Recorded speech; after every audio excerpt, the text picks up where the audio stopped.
Alright, welcome to episode 13 of Phoenix Wright. We just doing some talking with what's his name? Miles here. And we got a screwdriver. So, I was a little lost on what to do next, so I'm supposed to present this. I know you. You probably got a hold of some information already, right? It all has to do with that case you were on. The SL9 incident. And some dark suspicion you were wrapped up in. You are the man who revived the worst memory of my life, as I recall. I'd figured I'd be telling you about this sooner or later. Oh. A bad memory. He's talking about the murder in the elevator. Okay, Edgeworth, why don't you tell me about it? Tell me the truth.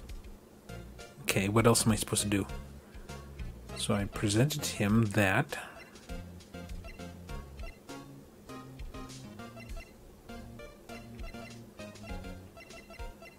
Am I supposed... Okay, maybe I talk to him?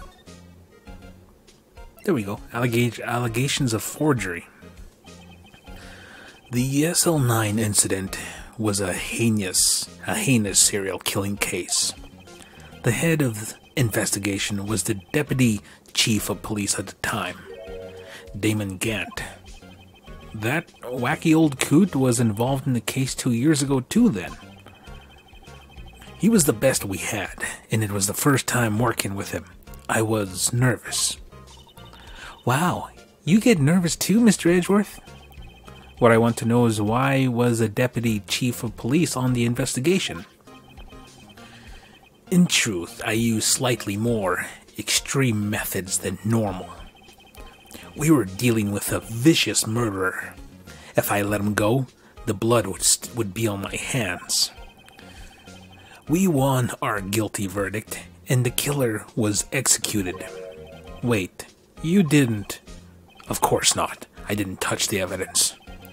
Yes, I will do anything in my power to win a trial. However, I do have a code, and I follow it faithfully. By the way, Emma, the chief prosecutor wanted to know something. My sister? What? You still working on that scientific investigation?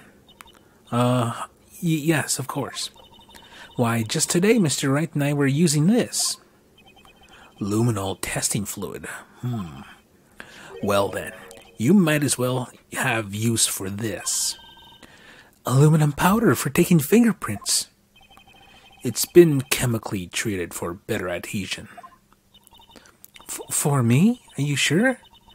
We are the enemy, you know. I've no say in today's investigation. Do as you will. Edgeworth, I'm really no need to thank me. Here, take your powder and these fingerprint files for everyone involved. Thanks. How about giving these to Detective Gumshoe as well? Fingerprinting set and fingerprint file received. Well, let's get going. One last investigation. Right. I do seem to remember seeing a suspicious handprint somewhere. Is he talking about the evidence room? Most likely. Okay, so I think we're done here.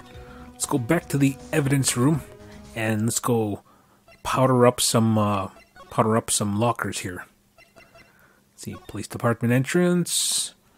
And go back inside. I wonder, he probably doesn't have a lot of faith in Detective Gumshoe. He's kind of a doofus. Evidence room. Like a doofus would probably overlook a simple thing as fingerprints or something. Our investigation turned up a suspicious handprint. Over here. Here, in this blood, on the detective's evidence locker. Let's use the secret weapon we just borrowed. Right, let's get started. First, choose a finger. A finger? Each finger leaves behind a each finger leaves behind a slightly different imprint. So let's choose the finger that will have left behind the clearest print. I can't really tell the difference at a glance. Quit procrastinating and choose a finger. Fine then. Okay, this one looks clear. Finger. Okay, now it's time to check for prints. Let me show you how it's done. Emma's starting to get that sparkle in her eyes. First we sprinkle the aluminum powder around. Huh? How did you do that? Just point and press the A button. See? Ah, it looks like that did the trick. The aluminum powder adheres completely to the print. Once the powder is well spread, just blow away the excess. Huh, how do I do that? Maybe shake the Wiimote would have been more accurate way of putting it? So I just gotta shake my Wiimote? Imagine you're blowing out the candles on birthday cake with a fan, see? Wow, that looks like fun. It might take some getting used to though. Not really. I don't like motion controls. It's fine. It won't go up your nose or anything. Well, unless you wanted to. You just pour the powder on thick and blow away the extra. Those are the basics of fingerprinting, Mr. Wright. Oh, I guess I better give it a try. Okay, alright. Then blow. Oop, I think I like to try one of the other fingerprints. Okay, let's move on to a different finger. Hold on. Let's try that again. Okay. I think this is enough.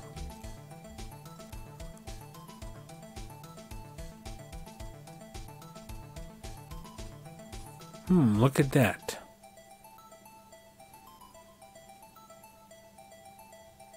Controls. Apply powder, blow off. Okay. I think I like to try one of the other fingerprints. Okay, I guess I'll try this one.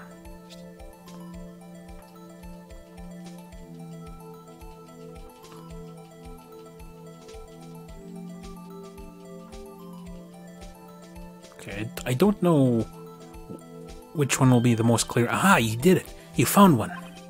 But this looks nothing like a fingerprint. Now that you mention it...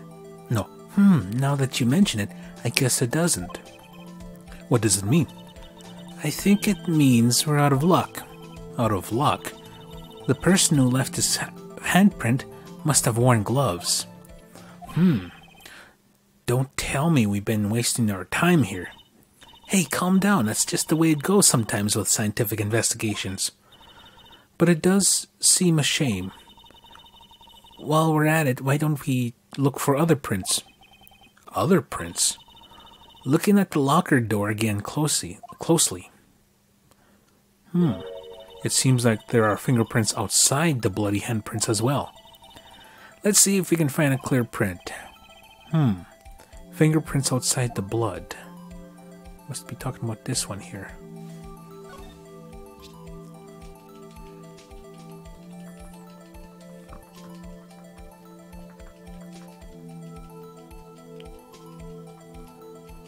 Okay, I think that's good enough. Well, looky what we have here. Yay! A fingerprint so clear it's dazzling. Dazzling? Anyway, this print looks a lot... Well, this print took a lot of effort to find. Let's match it up right away. So, we're not done yet. This is quite a process. Well, there is no point in finding a fingerprint and not knowing who the owner is, right?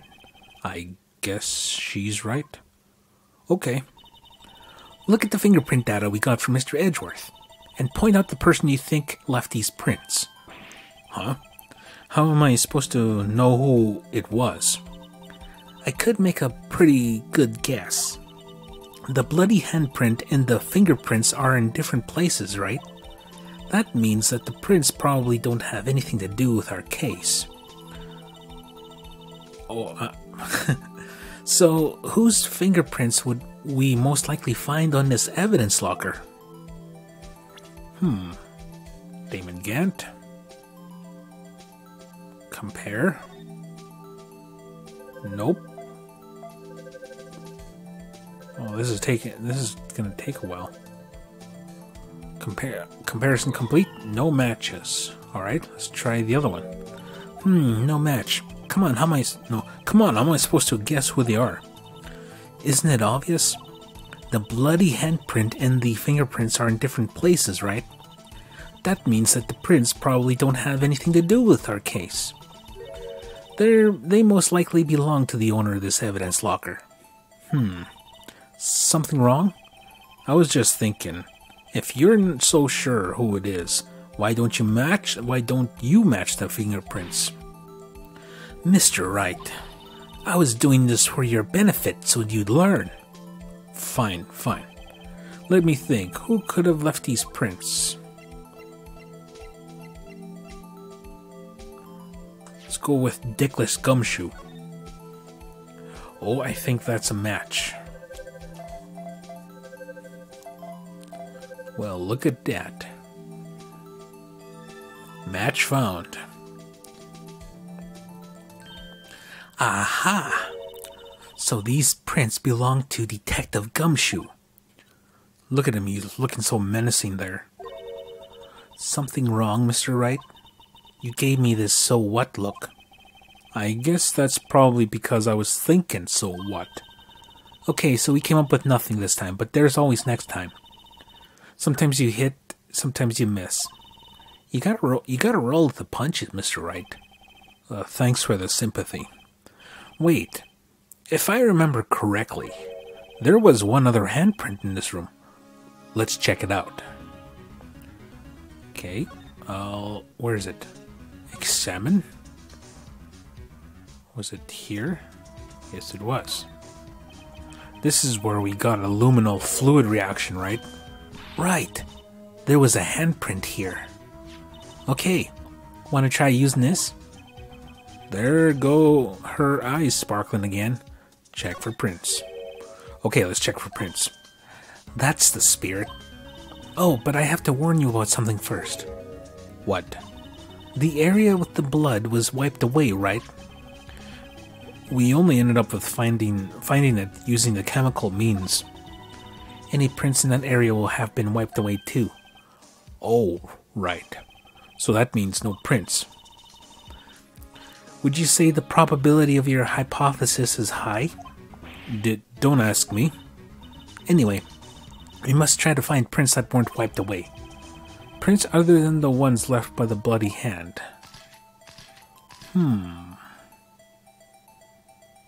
Okay, let's try this one here. Okay. Examine. Okay, logically I'm just checking where where there was no blood, or no, what looks like there might have been an index finger where nothing was wiped away. I gave it my best shot. That kind of result won't be any good for matching prints, will it? But it doesn't look like we'll get a clearer result from this print. Okay, let's try a different finger then. Okay, so we checked here. What about here? Maybe right here? Examine. Oh, what about this one? Okay. It's usually towards the middle.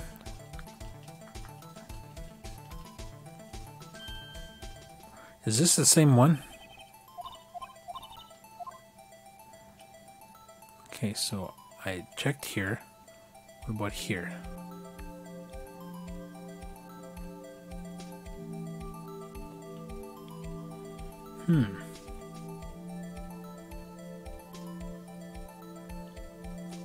Oh. Let's try way. Oh, same spot. I think I'm going to try another fingerprint. Okay, let's move on to a different finger.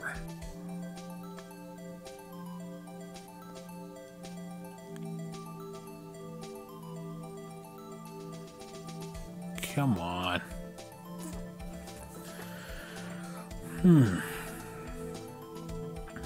So this looks like a thumb. Looks like there should be a finger here. So thumb. No, wait. This is a palm. So this is a pinky. There should be an index here. There's middle finger. Index finger. This is kind of weird.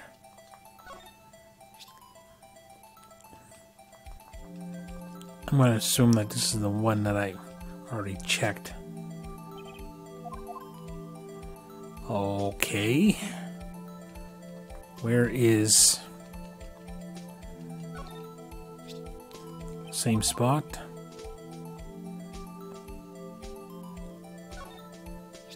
It's always the same spot. Maybe on the door handle. Nope. Okay, left. Up.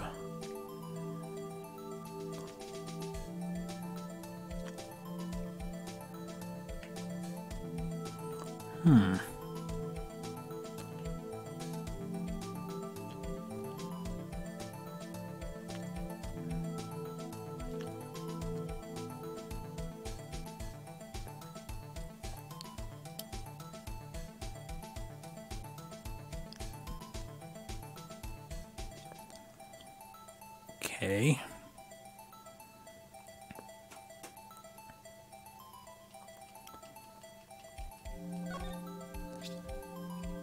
I wonder if I should spray the whole area. Let's try that out.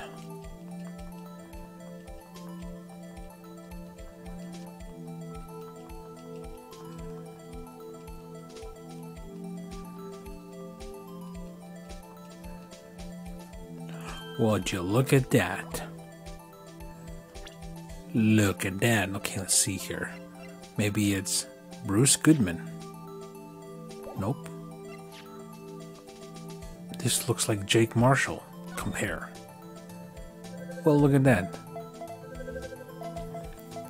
It is Cowpoke after all.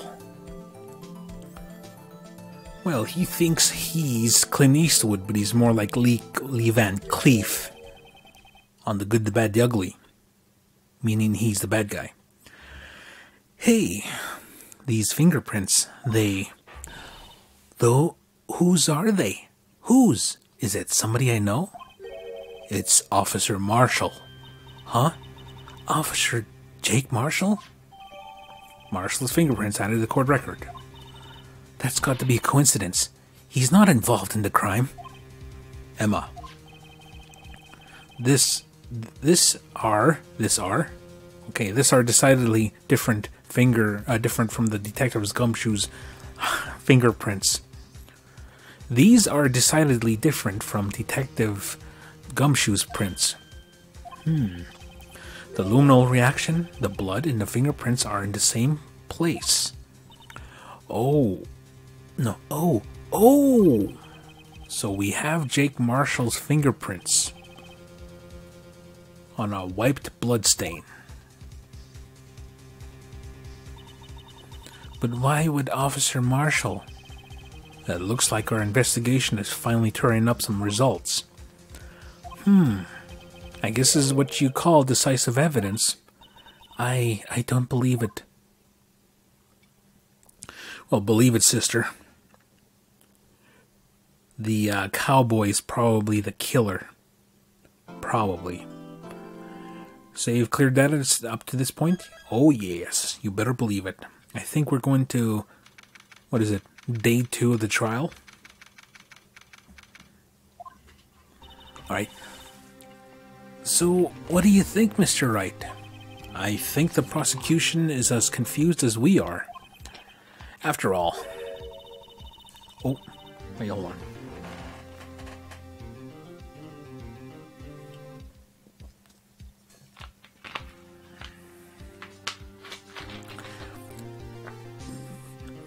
After all, the victim was murdered in 2 different places at the same time, and different suspect was arrested at other crime scenes. Lana! Good morning, Mr. Wright. I apologize for yesterday. I was indisposed. I hope they didn't hold you too long for questioning. We just finished, actually. I'm used to all-nighters, though. So, how'd it go? It's as Mr. Wright suspects. The police are clueless. I figured as much, so I struck a plea bargain. A plea bargain? What do you mean by that? We agreed that if I told them the truth behind this simultaneous murder, they wouldn't see capital punishment. That's what I mean, Emma. But Lana, don't tell me you... Much to my regret, I'm as much in the dark about this as they are. Miss Skye. We discovered traces left by a certain person in the police department's evidence room. They belonged to Officer Jake Marshall. You found Officer Marshall's traces? Bloodstained fingerprints, to be exact. That's the trump card I have up my sleeve today. You do understand what this means, don't you? In order to defend my sister, you're going to accuse Mr. Marshall? We have to play the cards we're dealt. Isn't that right, Miss Skye? Do what you have to do, Mr. Wright. Alright, I'll do that. February 24, 10 a.m. And we are ready to begin trial. Court is now in session for the trial of Miss Lana Skye. The defense is ready, Your Honor. The prosecution is... I'm afraid you'll have to clarify. It takes 30 minutes by car to reach the criminal affairs from the prosecutor's office. The victim, Bruce Goodman, was slain at both places at the same time. But that's not physically possible, is it? What's more, I hear the victim from the evidence room just disappeared. Yes, and the body eventually reappeared in the trunk of Mr. Edgeworth's car. Wow, this is one messed up trial. One of my duties as a prosecutor is to present impartial evidence. Today I will present the evidence relating to the murder at the police department. In so doing, I believe the way in which we should proceed will reveal itself. Now that's what sets Mr. Edgeworth apart. He sounds so on top of things, even though he doesn't know what's going on himself. And that's supposed to be an admirable trait. She just has the hots for him, that's all. Very well, let the trial resume. On the day of the crime, what exactly transpired at the police department? Mr. Edgeworth, you may call your first witness of the day to the stand. For its first witness, the prosecution calls the suspect of the murder that occurred at the police department. The suspect? You mean the so-called murderer? Oh boy. Things are getting wild from the get-go. Oh. Will the witness please state his name and occupation? Yes, sir. Yes, sir. I am Officer Mike Meekin, sir. My occupation is, that would be murderer, sir. Well, he just calls himself murderer right off the bat.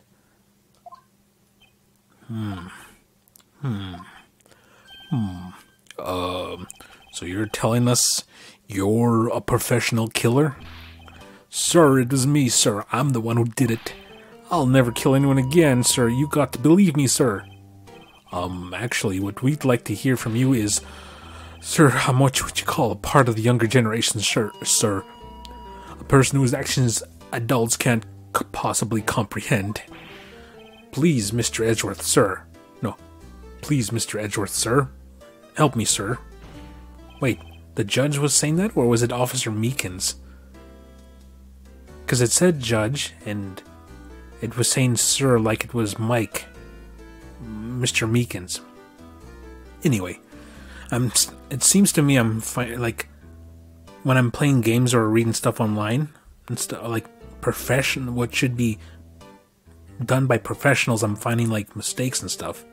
Anyway, Officer Meekins. Yes, sir. Give us your report of the crime. consider that an order. Yes, sir, as you wish. After all, I am part of a generation that must be told what to do, sir. You can't fault him for a lack of enthusiasm. Witness testimony. Crime report, sir. Although it's not my normal duty, I was assigned to guard the evidence room that day. I spotted a suspicious man on the security screen, and rushed into the room. I was only doing what I was trained to do, sir. I was suddenly attacked. I fought for my life, and then I did it. After all that, I passed out, until another officer smacked me awake.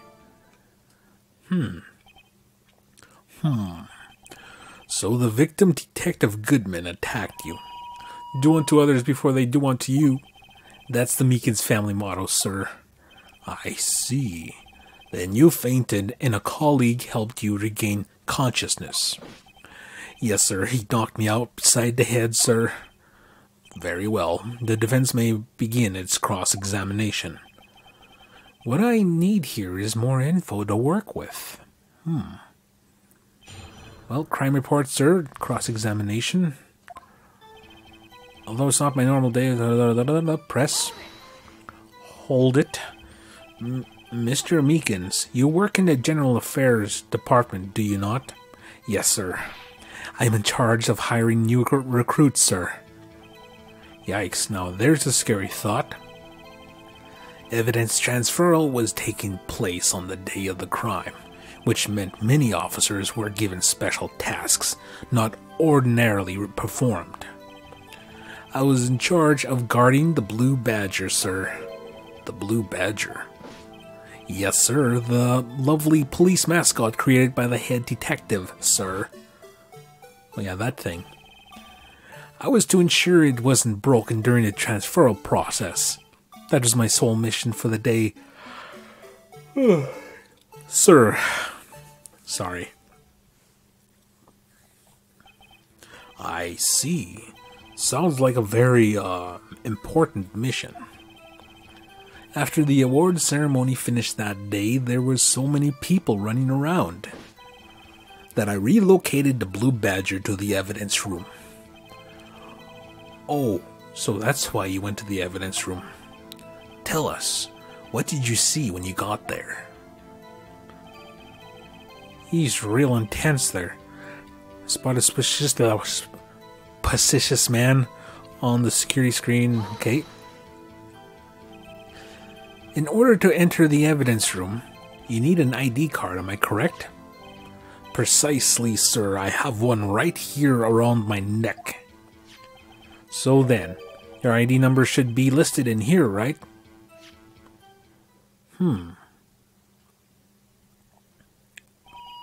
There it is. I found it. This is the one right here. Could you please read us the number? Yes, sir. It's 4989-59-6. That's my number, sir. I see. But the number 4989-59-6 is shown as being used twice. Please explain, witness. It's no real mystery, sir. The first time is when I relocated the Blue Badger to the evidence room. Then the second time is when I went to go get him after everything was settled down. I see. So it was during that second time when... Yes, sir, that was when I spotted the man on the security screen. Data added to ID card record. I was only doing what I was trained to do and was suddenly attacked. Okay. So you were attacked. Could you please tell us exactly what happened to you? It was a knife, sir. A knife. Detective Goodman pulled a knife on you. What happened then? Well, with me charging in on him like that, he looked as surprised as I was. You weren't exactly the kind of person someone would want to run into. That's when I reacted, sir. I swung my arms like an octopus struggling to detain him. That's how I got this gash on my hand. Maybe if you just kept your cool, your hand wouldn't be. When I saw the blood trickling down my arm, I panicked. I grabbed the man by his collar. Fought for my life, and then I did it. What exactly do you mean when you say you did it? I know I don't look the type, but I'm really into kung fu films, sir. The man let his guard down for just an instant, so I snatched his knife from him. You took his knife. I spun him around and performed a disarming maneuver. I made sure to close my eyes like a man. I see. He must have been desperate. The next thing I knew, his white coat was drenched in a sea of my blood, and then the next thing I knew, yes, he punched me right in my face, sir. After that, I passed out until another officer smacked me awake. Present out. Press? About what time did you regain consciousness? No offense, sir, but I know that I'm supposed to know that. No, but how am I supposed to know that? I was unconscious. Oh, right. According to the report from the officer that woke up the witness, it was about 5:30. He hit me right in the head, too. I woke up crying tears of pain. That's nice. I mean, it's nice that you recovered, that is. When it came around, though, I made sure to finish my mission, sir. Your mission? Yes, sir. The Blue Badger, sir. I returned him to the entrance before things got out of hand. Well, we can all rest easy now. I believe we have a fairly accurate picture of what happened. Yes, Your Honor. Only one thing remains unclear. Was the man this officer murdered really the victim? He's got a point. Yes, Officer Meekins. With regard to that, sir, take a look at this. It was sent to my cell. Chief Gant delivered it to me just this morning, sir. The chief delivered it? What is that? A videotape? That, by the way, is a relic. It's a VHS tape, to be exact. And it's blue. Yes, sir. Absolutely right, sir. A videotape, sir. It contains footage from the security camera in the evidence room. Oh. What? But I specifically asked if there was such a tape. And I was told it had been mistakenly erased. That's quite a mistake. I just do what I'm told, sir. It's the only thing I'm really good at. Looks like communication with the police department is as good as ever. Oh, hold on. Gotta adjust my microphone here just a sec. Okay, there we go. Well then, let's have a look. Show us the video of you murdering the victim. Oh, please stop using that word murder, sir. It scares me. A video of a real murder. Just what are we getting ourselves into?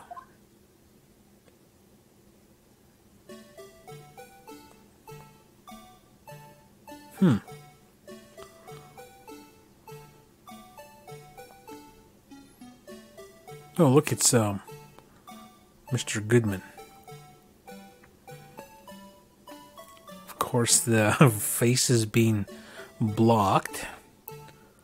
Oh, there's Meekins. Oh.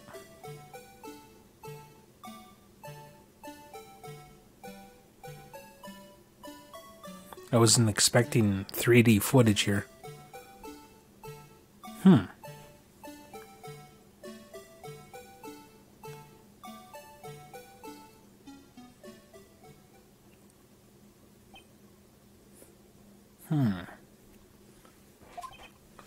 Ugh, he doesn't look very happy. What are you looking at? Well, I believe we're all thinking the same thing. How can we deal with these unsettling feelings stirred within us? What the hell was that wiggling piece of plywood? Sir, that is the pride and joy of the entire Criminal Affairs Department, sir. It's the Blue Badger, sir.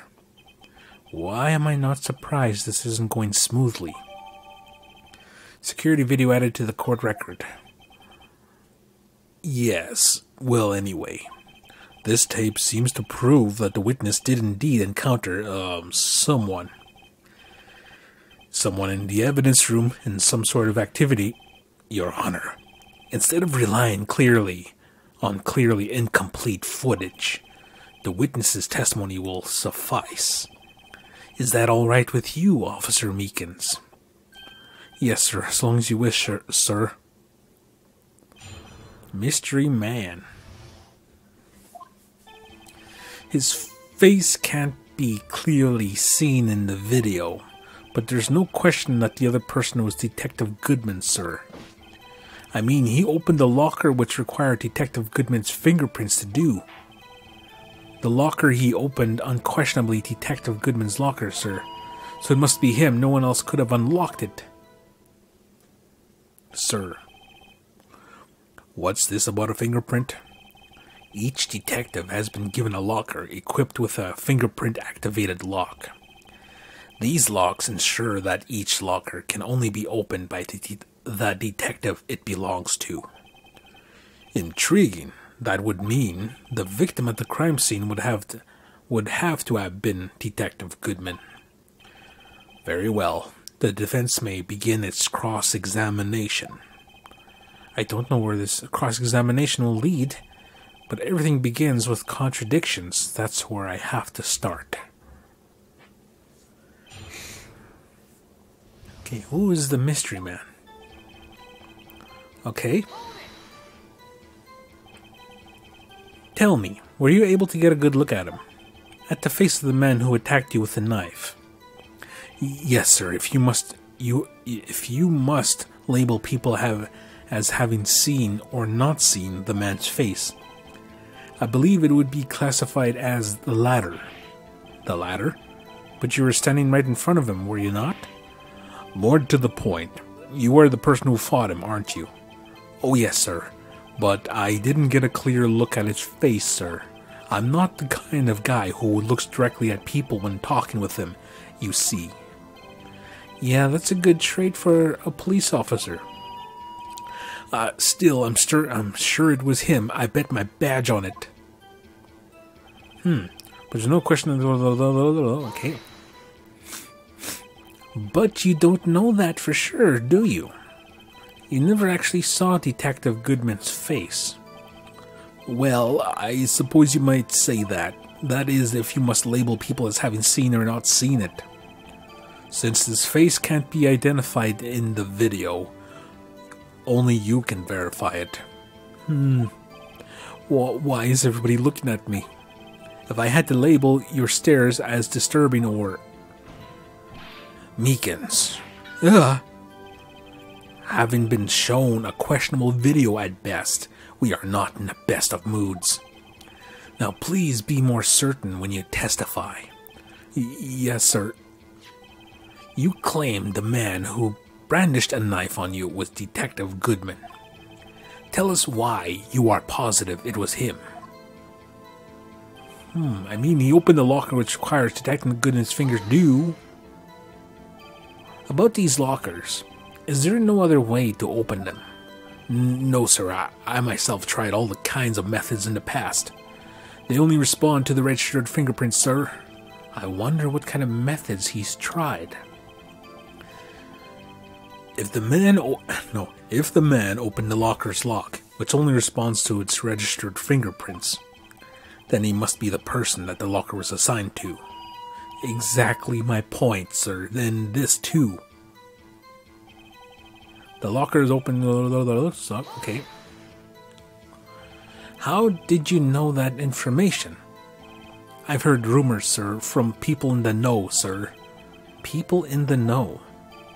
The workers in the department cafeteria, sir, they keep me informed. They also listen to my romantic troubles, sir. For the record, the opened lockers did indeed belong to Detective Goodman. I verified this information through a more reliable source. So the victim opened the locker with his own fingerprint. What? Okay, let's go back and read that. I feel like I kind of just glazed over that. Okay. Okay. Romantic troubles. For the record, the open locker did indeed belong to Detective Goodman. Verified this information through a more reliable source. Okay. Okay. So it must have been him. No one else could have unlocked it. Okay. However, the most important detail is not shown in this video. The man's face. Yes, sir, if I may say something, sir. Please do. After all, you are the one being examined. I don't understand why the man's face is so important in this case, sir. I mean, it was his hand that opened the fingerprint lock. And it was his hand that tried to thrust his knife into my body, sir. My unsettled state can testify enough to this, sir. Yes, you have a point. The footage doesn't lie. No need to use a microphone either. A megaphone. That is, unless the defense can find a problem with it. Mr. Wright, let's check the court record again. Is there a problem with the security video? There's a problem. Regarding the video contained on this tape, there is one thing in particular that seems rather strange. Strange? This contradiction leads to the possibility that the man may not be Detective Goodman. What? This video contains such a contradiction? Interesting. Your Honor, I have a proposal. Yes, Mr. Edgeworth? I propose we have the defense point out to us this alleged contradiction in the video. He would want me to point it out. Very well. Proposal accepted. Let us further inspect this piece of evidence. I will now play the security tape. Mr. Wright, please show us this contradiction you speak of. Okay, let's save. Might make a lot of mistakes here.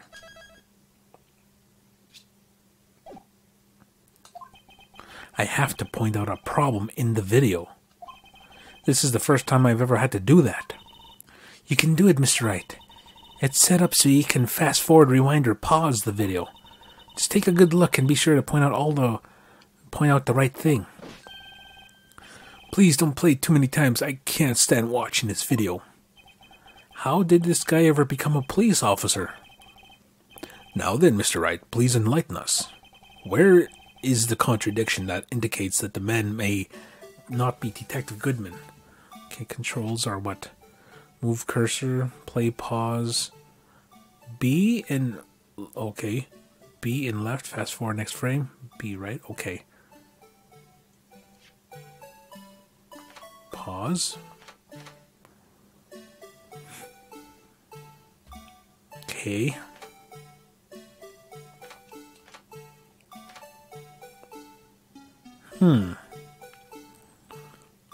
Okay.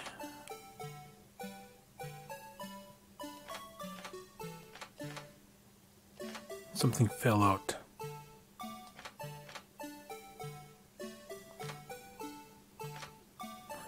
And there goes Meekins.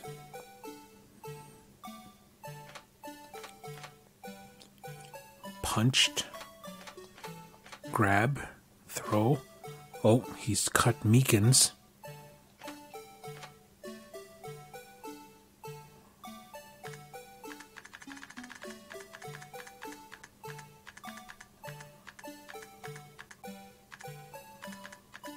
Of course his face has got to be covered up. Oh.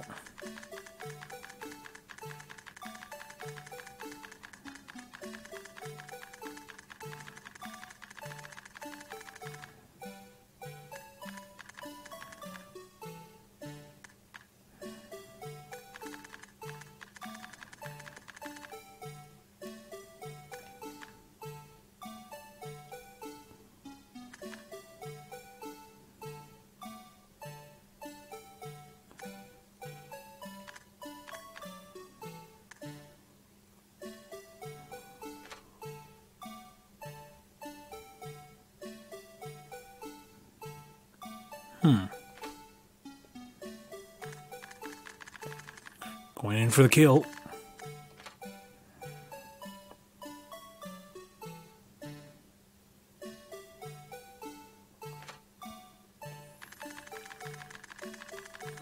Okay, like, but where did he go?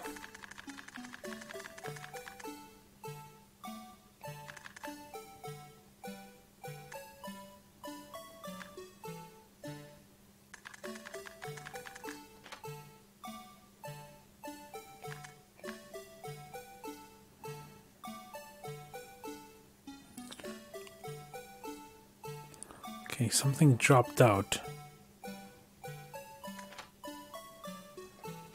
Okay, I'm gonna try highlight that thing that dropped out. Okay, what do I... What is that? The thing that's strange about this video has got to be this. Yes, that is strange. Something certainly seems unnatural about that. What could it mean? Oh, sorry to interrupt, Mr. Wright, but you seem to have forgotten the point of this exercise. The point? What you are looking for is one thing and one thing only. Something that indicates that the man may not be Detective Goodman. Oh yeah.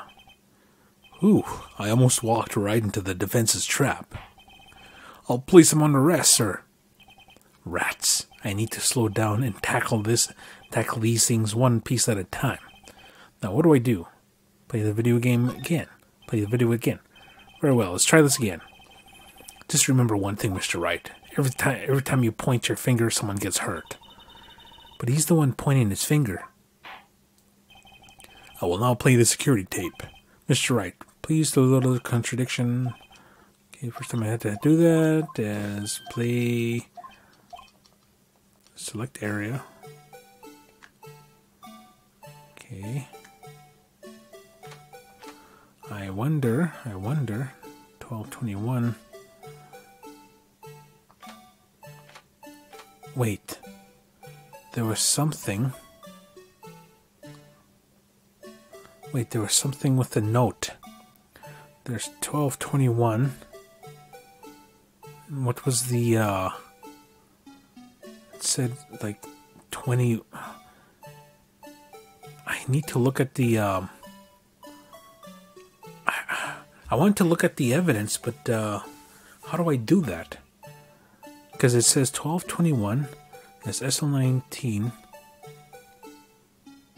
let's see, SL19 2L21.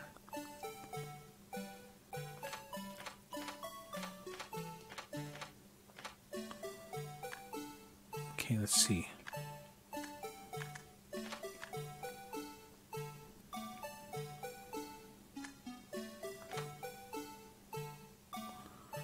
Okay.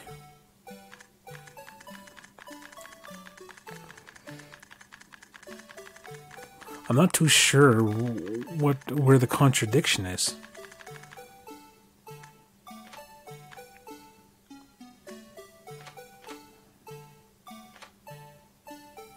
I wish I could kind of zoom in on, like, have this whole picture full screen.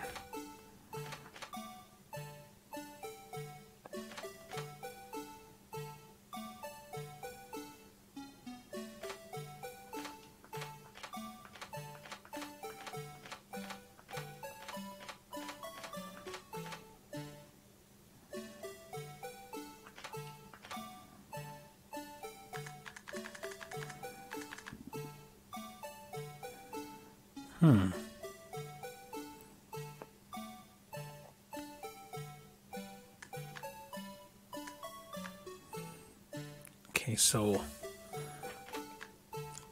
I don't know what 15, 14... Maybe there's a frame in which you can see his face. Okay.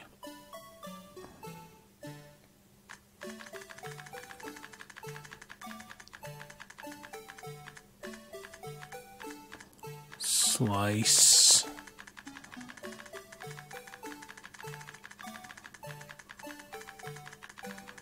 Where is the frame?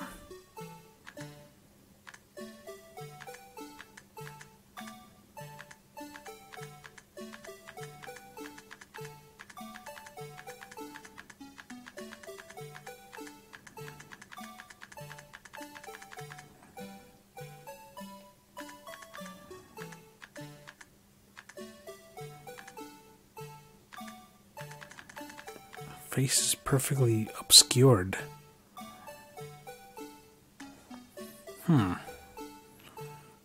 Don't know what.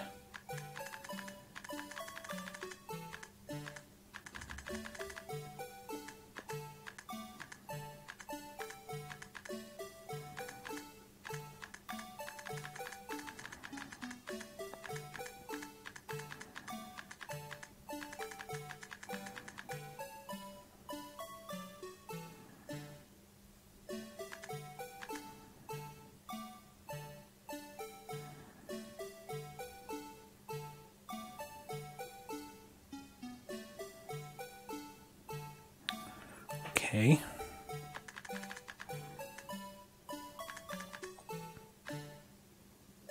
Okay, I'm looking on the walkthrough here because I'm totally stumped here.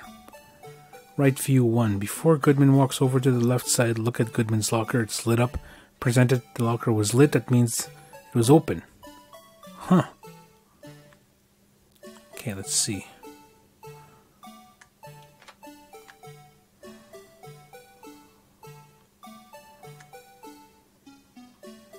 Okay, pause. There we go. I didn't see that.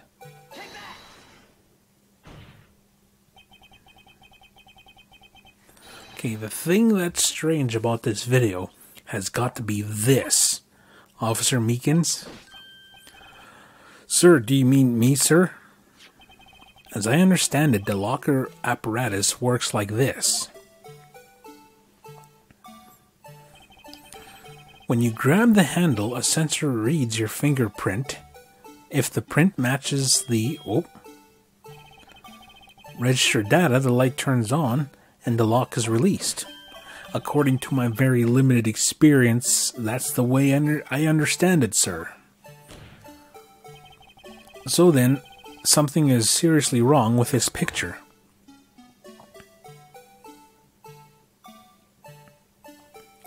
Look at that.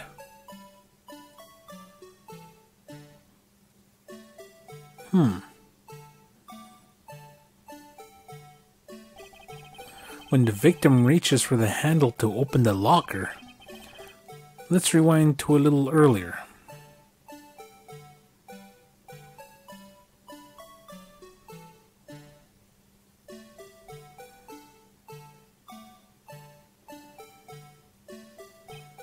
Here, notice the light? What's this? It's already lit. Precisely my point, Your Honor. The locker was already open before the victim grabbed the handle.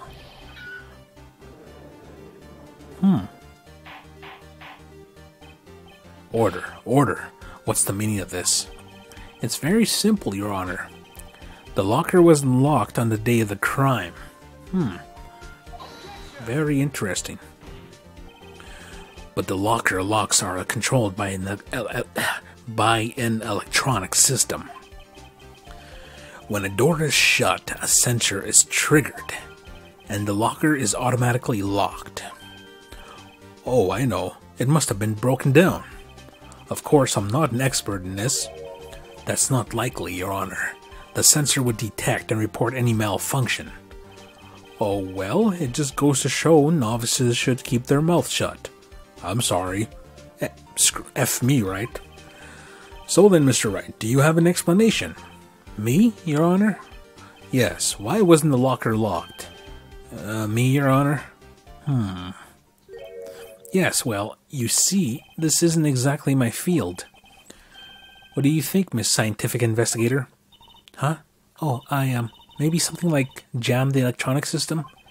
Something jammed the sensor. Say, there's something else that seems out of place in this video. I wonder if it has something to do with that thing that fell out.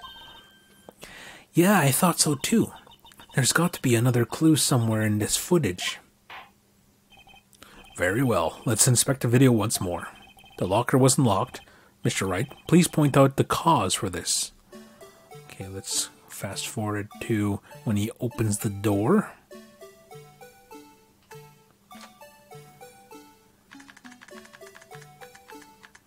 Dude. There it is. Okay, this should do it. Please watch closely. This is the continuation of the part I showed you earlier. Oh yeah. I'm glad he mentioned that. We did show that thing earlier. Wait. What's this? Something white fell out of the locker. But sir, it's been my experience that things fall out when doors are opened. I often fall out and roll great distances when... Oh, be quiet. We can't be sure that item was in the locker to begin with. What do you mean? The sensor triggers the lock when the door is shut. What if something was inserted, say, between the sensor and the door? Inserted? Okay. Oh. This white thing wasn't inside the locker. It was stuck between the door and the sensor. Oh, I understand now, sir. It's just like my tie. 2 out of 3 times it gets stuck in the door when I get out of the patrol vehicle, sir. Instead of the door closing, my tie chokes me. But the object would have to be extremely thin to fit in the door. Not only that, it would also have to block electrical currents. It would need to be an insulator. Yes, an insulator. But at the crime scene, there just might have been something that fits the description. But sir, by insulator you don't mean... I think I finally got this figured out. Very well. Will the defense please present the relevant evidence? What was this insulator that was... what? Hide? What was stuck in the locker door?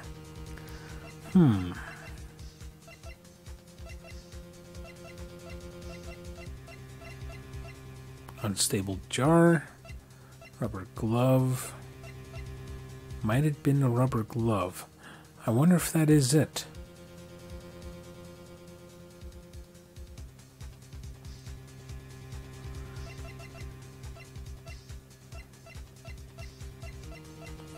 I'm gonna have to say it's a rubber glove, but they said it has to be thin. Rubber glove is insulated. Let's try it out. I found this near the locker, a thin rubber glove, but we can't be sure that was the victim's locker. It has a tag that says SL9 incident. The video seems to depict the victim opening the locker, but that isn't the case. The lit lamp attests to this. On the day of the crime, even I could have opened that locker. If this is not so, Officer Meekins. Sir, it would appear so, sir. Order, order. So we are to believe then that the victim... Oh wait. So we are to believe then that the victim whom this witness stabbed in the evidence room was not Detective Goodman? Do not be misled, Your Honor. What do you mean, Mr. Edgeworth? The defense has merely demonstrated that possibility and nothing more. You know, even though he's on Phoenix's side, he's still presenting himself as a, what do you call it, very competent prosecutor. But anyway, it's a good thing he's on our side, somewhat. The victim in this video was indeed Bruce Goodman. The prosecution will offer one more testimony to prove this. What? Officer Meekins, please testify about this. Sir, me, sir? I'm not sure what you're referring to, sir.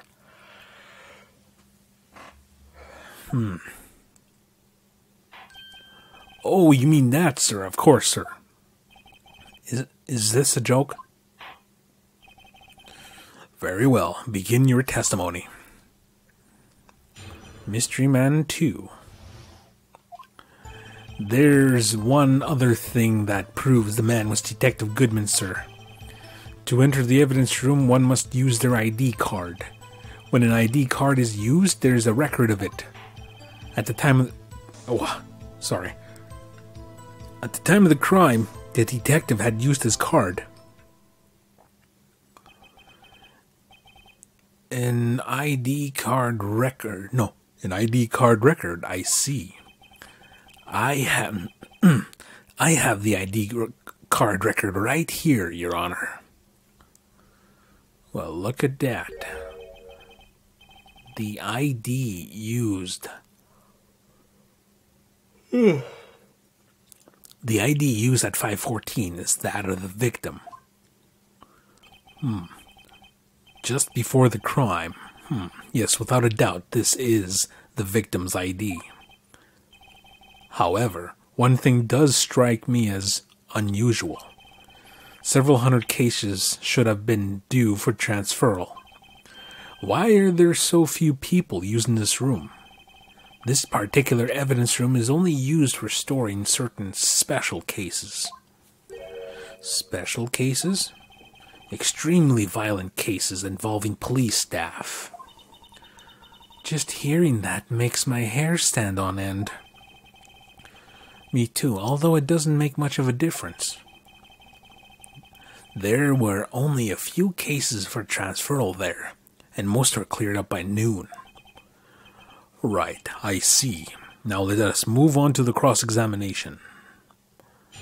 Mystery Man 2. Okay, there's one that proves the man is Detective Goodman, sir. Press. So, unlike your earlier testimony, you believe this to be rock solid, do you?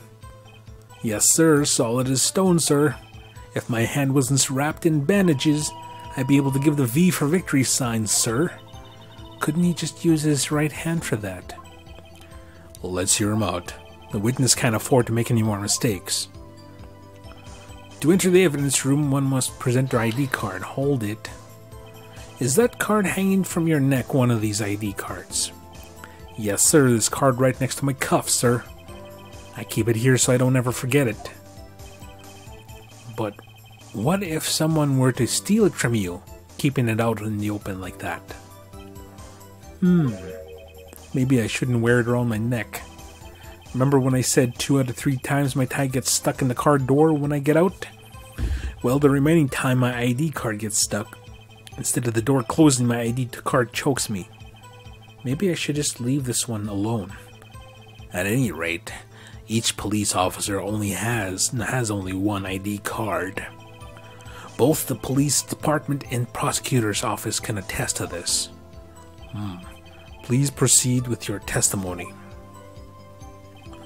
When ID card is used, a record of it. Okay.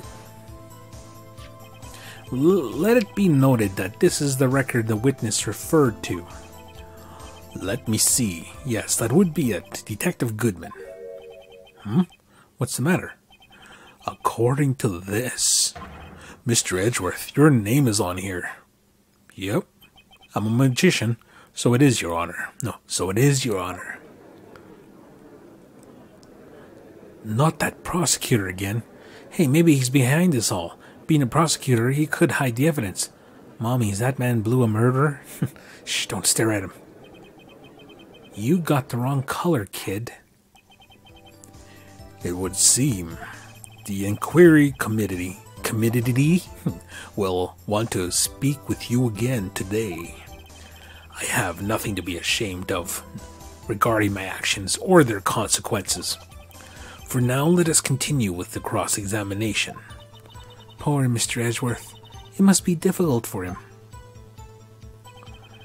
At the time of the crime, the detective had used his card. Press. Earlier, I believe you testified that when you asked a man to show his ID card, he pulled out a knife on you. Yes, sir. He didn't show me any ID card, sir. Don't you think that's odd? I mean, if he had his ID card, All you had to do was show it to you. There wouldn't be any reason to draw a knife. Maybe he just panicked. Everything stems from contradictions. Let's point them out. Mr. Wright, what do you think? I'm confused. What? The problem with this ID card testimony is far too obvious. It's not like Edgeworth to miss something like this. You're thinking too hard about it. Come on, let's show them what we got. Okay, let's take a look. Let's see. Okay, let's see. Goodman's ID. Found at the prosecutor's office crime scene.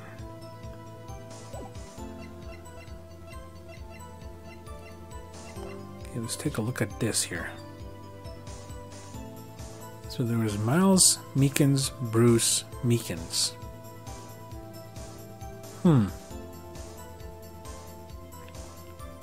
But who's the 777? Who's all the sevens? Oh yeah, I was gonna look at this here. Where is it? Okay, 1221 SL9. Okay.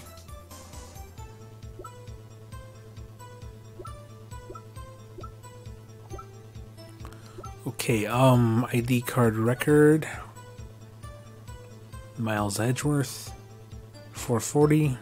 10 minutes later is Mike. He was putting the Blue Badger away, and then Bruce came in.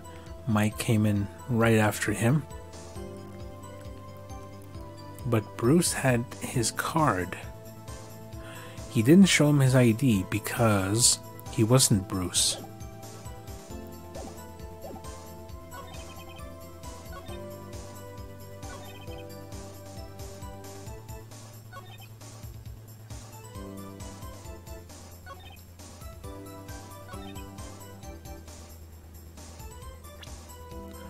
Okay, so let's see here.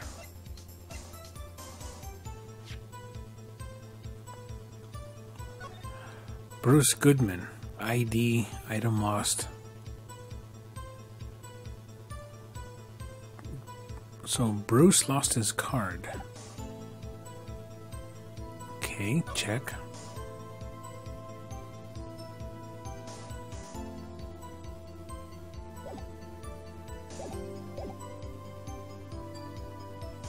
Okay, I'm gonna give this a go. Where is it again? Okay, let's present. Wait one moment, Officer Meekins. I'm not good at waiting, sir. I have the victim's ID card right here. I found it at the crime scene. That makes sense. No. When I say crime scene, I'm not referring to the evidence room at the police department. I mean the other crime scene. The underground parking lot at the prosecutor's office. Your Honor, I have one more piece of evidence to present. It's a very important clue regarding the victim's ID card. You know, what I'm thinking is that his card was stolen, opened, and everything was opened up ahead of time. And then, it was given back to Bruce, but Bruce was at the police station. No, prosecutor's office. That's what I'm thinking anyway. Lost item report. It's only half completed. But it shows that Detective Goodman had lost something on the day of the crime. Something important enough to fill out this report. Let me guess. You believe there's something to be his ID card, right? I can't say for sure, but there is a high probability. On the day of the crime, Detective Goodman was not carrying his card. Order, order. So now, what does this all mean? It can only mean one thing. It doesn't require much thought. The man Officer Meekins encountered in the evidence room was not Detective Goodman, but rather the man who stole his ID card. Order, order, order. Does the prosecution have a response? I only have one thing to say to the defense. Huh? Bravo, Mr. Wright. Bravo? Allow me to summarize the defense's argument. At 5:15 on the day of the crime, the man Officer Meekins encountered in the evidence room was not Detective Goodman. There are two grounds to support this. First, the locker in the evidence room was already unlocked. Second, the victim lost his ID card. Am I correct so far, Mr. Wright? Yeah? Yes? What's he up to? That being the case, we must inevitably arrive at a single conclusion. If the victim in this video is a fake, then the murder in the evidence room is also fake. In other words, the security camera does not show the instant of the murder. That is... well, I guess that's right. Is something wrong, Mr. Wright? Oh, he's being real dickish right now for some reason. Only moments ago you seemed content to be pointing your finger around. This isn't good. Tisk, tisk. Well, well. It seems you finally realized exactly what you've gone to such lengths to prove. Explain yourself, Mr. Edgeworth. The defense has already done the explaining for me. The victim in this video is a fake, which means a murder did not take place at the police department at 5:15 on the day of the crime. So the real crime could only take place at one location, the underground parking lot. At the prosecutor's office, the murderer being Lana Skye, the defendant. The evidence is compelling. A trustworthy witness observed the moment the defendant used the murder weapon. Uh-oh. I think I proved Lana Skye is the killer. I knew that testimony was way too shabby. It was all a trap from the beginning. The activity in the evidence room still leaves many unanswered questions. Who exactly is the victim Officer Meekins encountered, and where did this person disappear to? However, this trial's purpose is to examine only the murder of Detective Goodman. Just so, Your Honor. Mr. Wright, you have to do something or else Lana. What do I do? How am I supposed to get myself out of this mess? I can't say wait and see what happens. I gotta object. One moment, Your Honor. What now, Mr. Wright? Don't tell me you're objecting to what you've just proven. Of course not. But I almost walked right into the prosecution's trap. What are you talking about? This cross-examination has proven one thing and one thing only. The security video did not show the actual murder. Nope.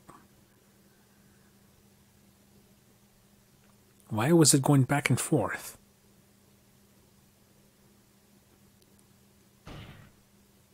However, it cannot be said that it is unrelated to the murder in the parking lot.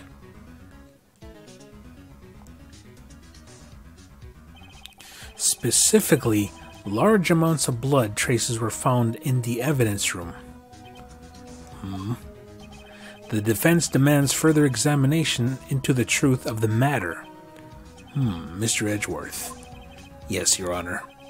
If this court were to examine this further, other witnesses will be necessary. Is the prosecution prepared? I'm sorry, Your Honor. The prosecution considered the incident at the police department to be unrelated. We have not prepared any other witnesses for this incident. This just might be my chance. Time to call a certain Texas Ranger to the stand. Mr. Wright, do you mean... Your Honor, The defense would like to request a specific witness. Oh, and whom do you have in mind? Someone we have reason to believe he knows the truth. A truth behind the activities that took place in the evidence room. The prosecution requests to hear this person's name before deciding whether or not to comply. Very well then, Mr. Wright. This person whom you would like to testify, what is his name? Jake Marshall. Officer Jake Marshall. Why him? I can't let him know everything just yet. He's in charge of the evidence room. I feel we should hear what he has to say. The prosecution agrees to the defense's request. Since he was responsible for guarding the room, we should hear his testimony. Fortunately, he works in the police department. We shouldn't need longer than 20 minutes to prepare. Very well. The court will take 30-minute recess while the witness is subpoenaed. Will the prosecution please prepare the witness during this time? We will, Your Honor. Court in recess. I'll go outside and play on the teeter-totter. The slides. I remember seeing that joke, I think in a Naked Gun movie or something.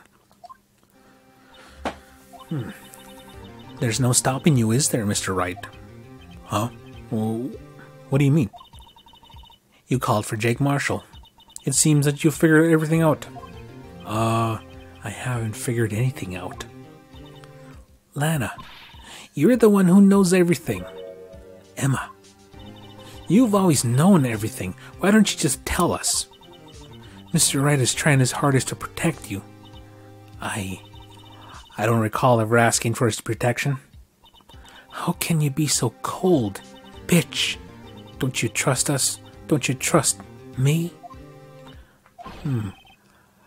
I hope I'm not interrupting anything, pals.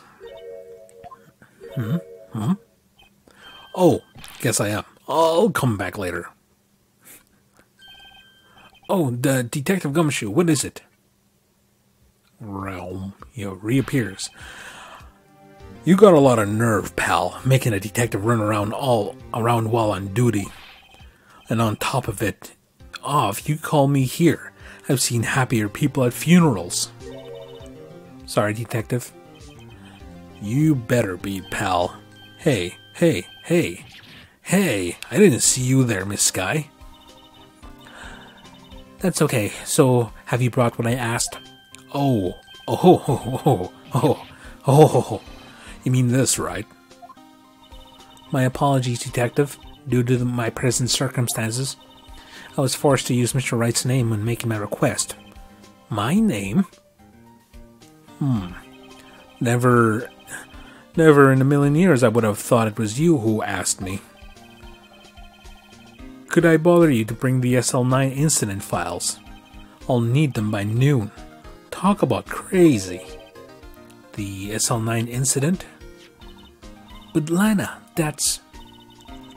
I thought Mr. Wright might need them, so I had them brought here. Here, you might do well to read them. I can't believe you. The chief prosecutor were a witness in that case. Miss Sky was a witness. Received the file of SL9. Take it from me, you don't want anything to do with serial murderers. Oh, what? Now that I brought you your stuff, you're gonna ignore me? Emma? But why? Why is your name in here? What? My name's in there? I don't know, unless...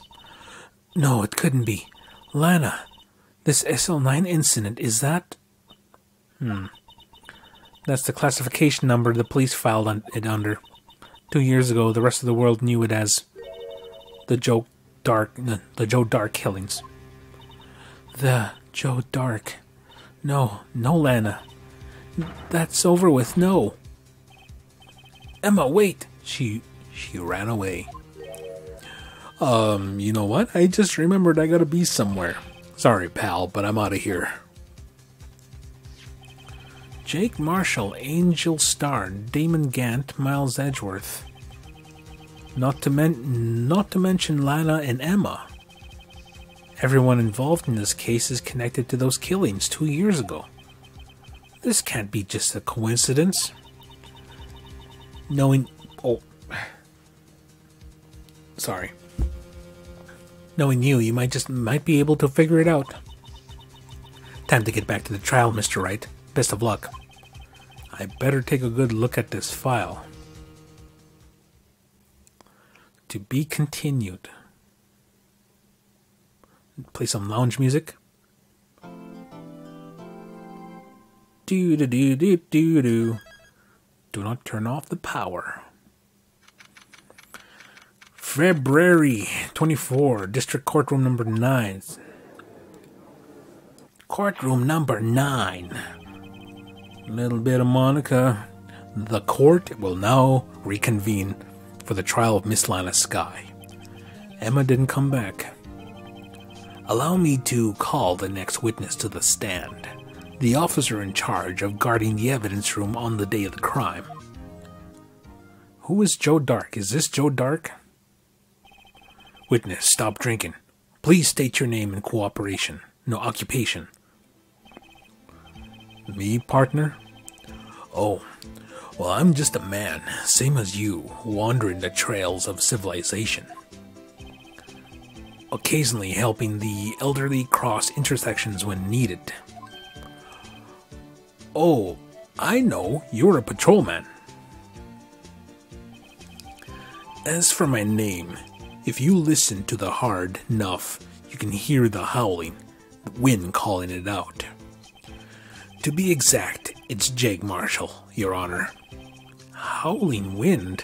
I never heard Edgeworth described that way before. Now, Mr. Marshall, let me ask you something. You were in charge of guarding the evidence room on the day the crime took place. Is this correct? According to the papers, partner. What do you mean? A desperado's soul is as boundless as the desert sands. No paper can sum it up. Maybe it's best if we just get on with this quickly. Please share with us your testimony on the day of the crime. In English. Day of the crime. My job was to keep a wary eye on that bone orchid. They said I was supposed to make rounds 3 times a day, but that ain't my style. Besides, the room's protected by 2 security systems anyway. If I remember right, I was at the street side saloon at the time it went down, drinking as usual. I'm just an innocent traveling man, so if you're out of ammo, it's time I hit the trail. Okay. I can't say I particularly care for your attitude. Well, I can't say I can't care about your beard, but you don't see me complaining. Wait a minute. What do you mean by 2 security systems? I mean the security cameras in the ID card reader. I reckon even a cowpoke like you knows about those. What? Yes, well, what about the fingerprint-activated locks inside the evidence room?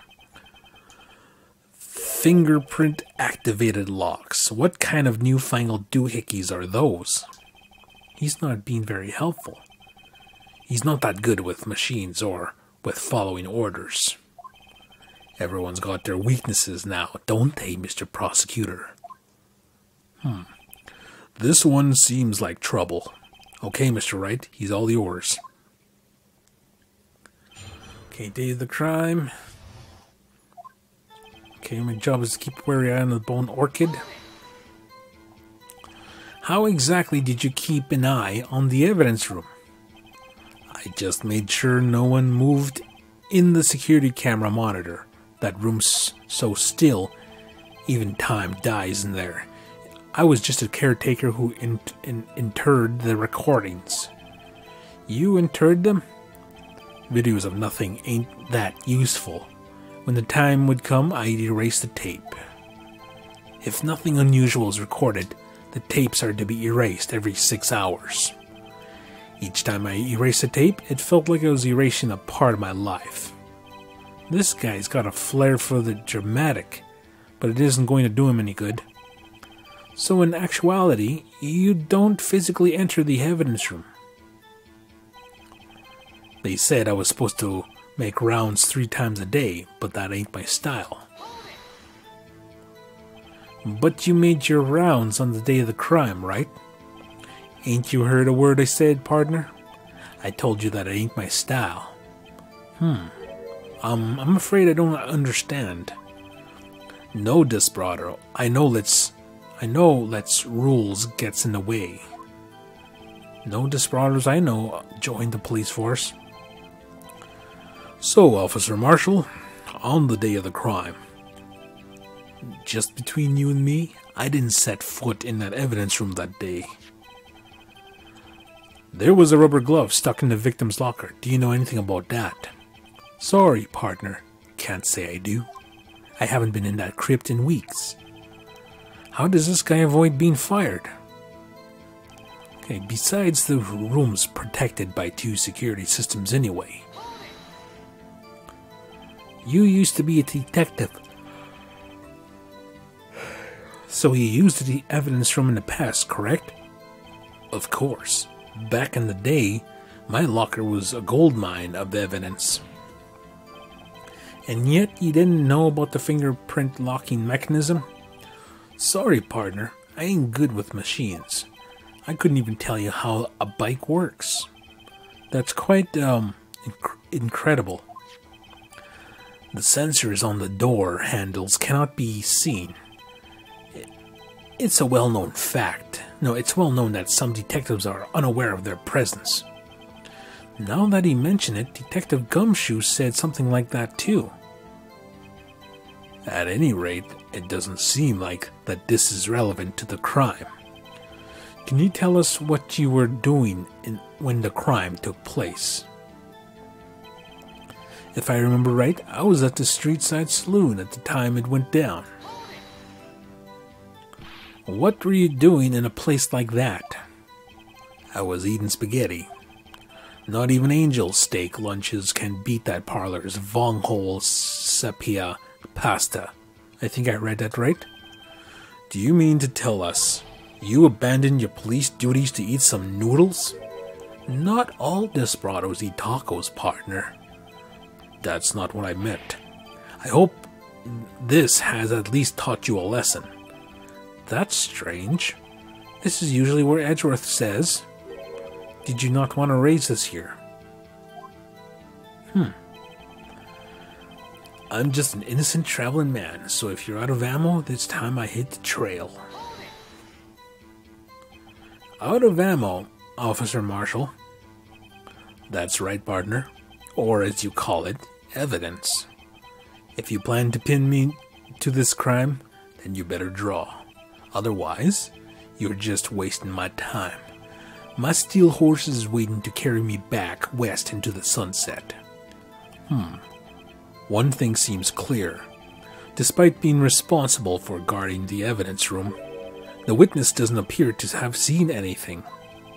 Texans don't take orders from anyone. Everyone knows that. Apparently your superiors don't.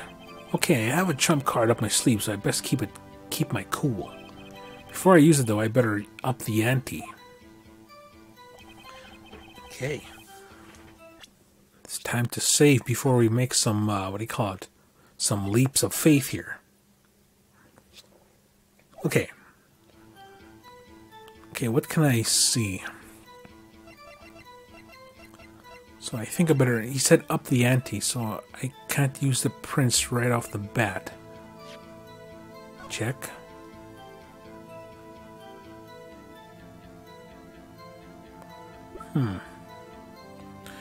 Okay, files for the Dark Killing solved 2 years ago. Press A button for details. Incident SL9 closed.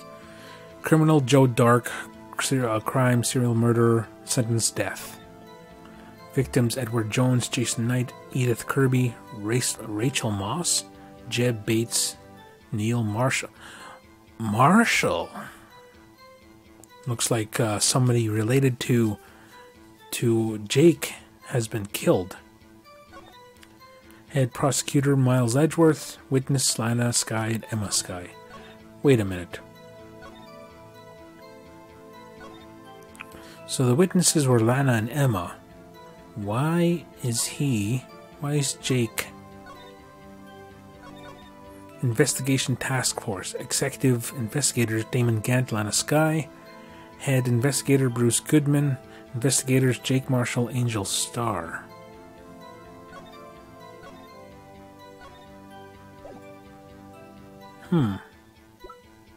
So somebody close to him got killed.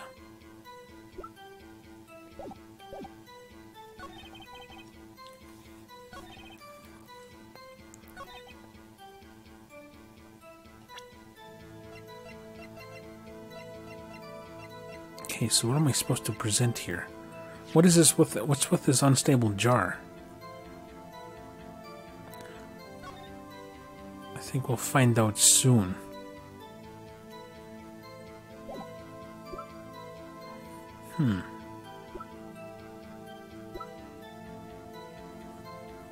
Files for the Dark Killings.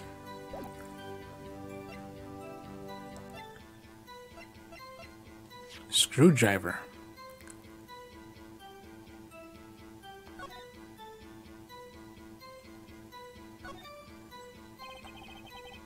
AI-16. Okay, there's a lot of evidence here. I don't know what, okay. Miles Edgeworth. 7777. Okay.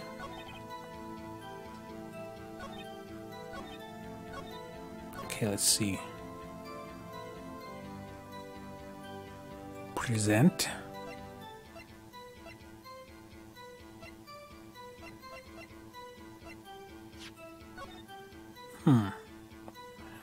Wait a minute. She is wearing that. That's not the blood on that coat is from Meekins.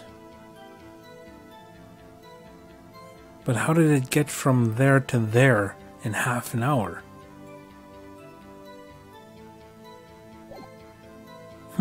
Okay, we'll find out soon.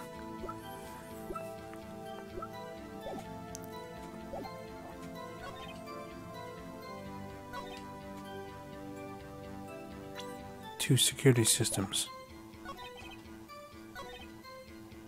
Present. Okay.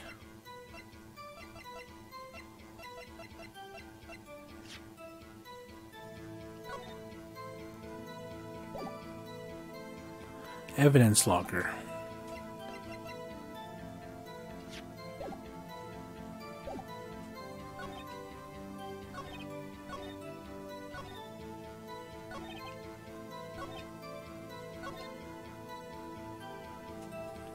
Okay, let's see. I don't know how to pin him to this case. Other than this.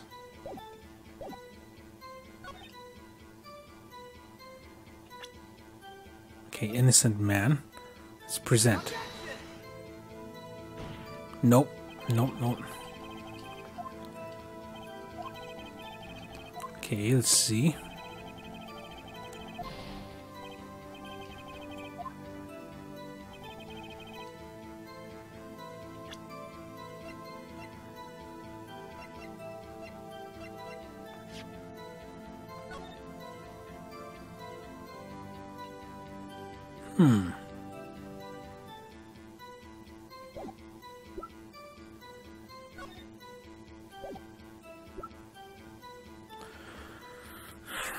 Traces of the victim's blood.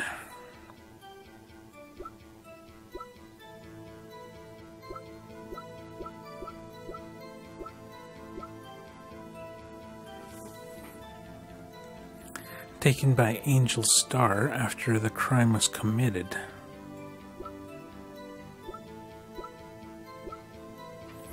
I wonder if all three of them are working. Angel, Jake, and Lana.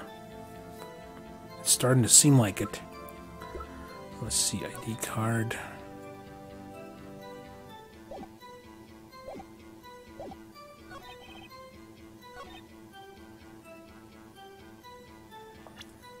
Two security systems, Goodman's ID. Nope.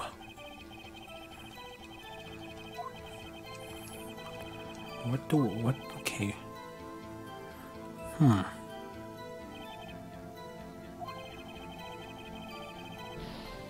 Well, I guess, what do you call it?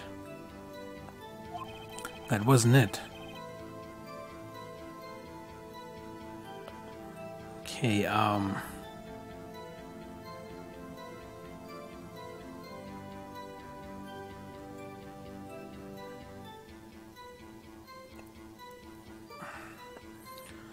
okay, I guess, let's see, hold on.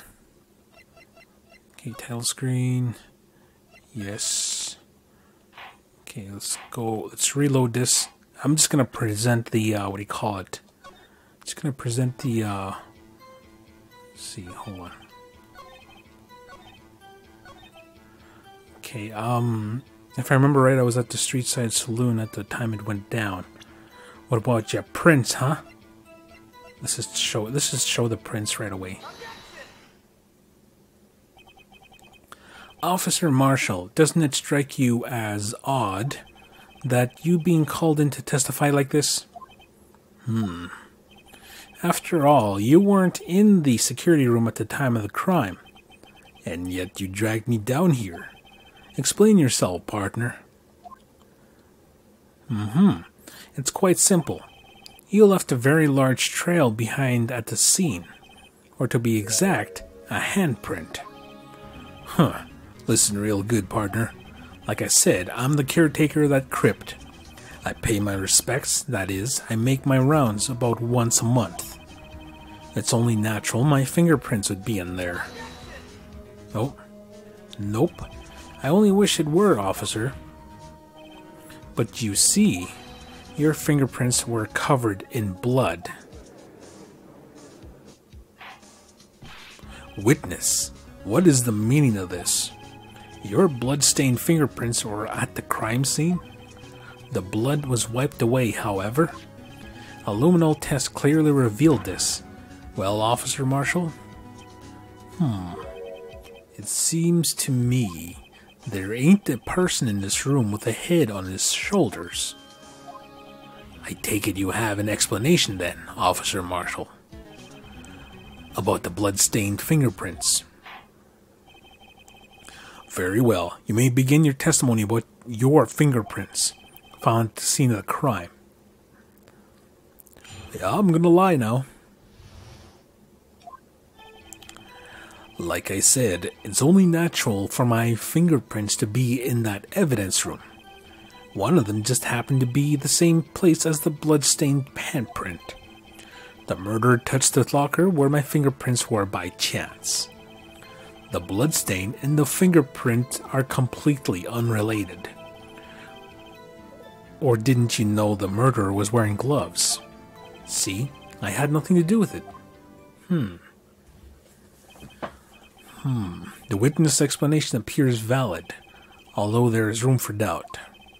Life wouldn't be fun without any doubt, partner. The defense may cross-examine the witness. This guy's hiding something, I can feel it. Now's my chance to prove it. Blood-stained fingerprints. Shave. Okay, first let's press every statement he has. Hold it. That's because you, how did you put it, pay your respects once a month. Yeah, that's right. That and one more thing. That locker happens to be mine. What? What do you mean? I mean what I said. That's the locker I used when I was a detective. The locker I still use. All that's in there now is a heap of broken dreams. I see. It'd be strange if my prints weren't all over that locker. Apparently his fingerprint data was never changed. He must have been using the fingerprint lock without even knowing it. Marshall's fingerprints updated in the court record.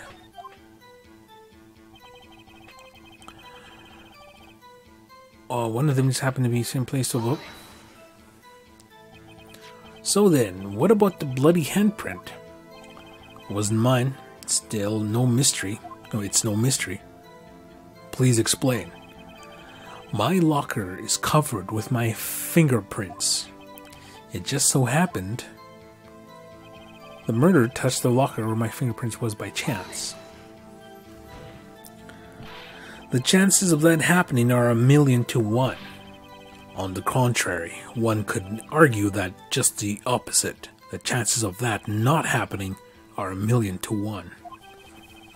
Constantly shaving the same part of my beard. Can't seem to get rid of the hairs there. Get one thing straight, partner. You ain't got no reward from me with a mere fingerprint. You want to know why?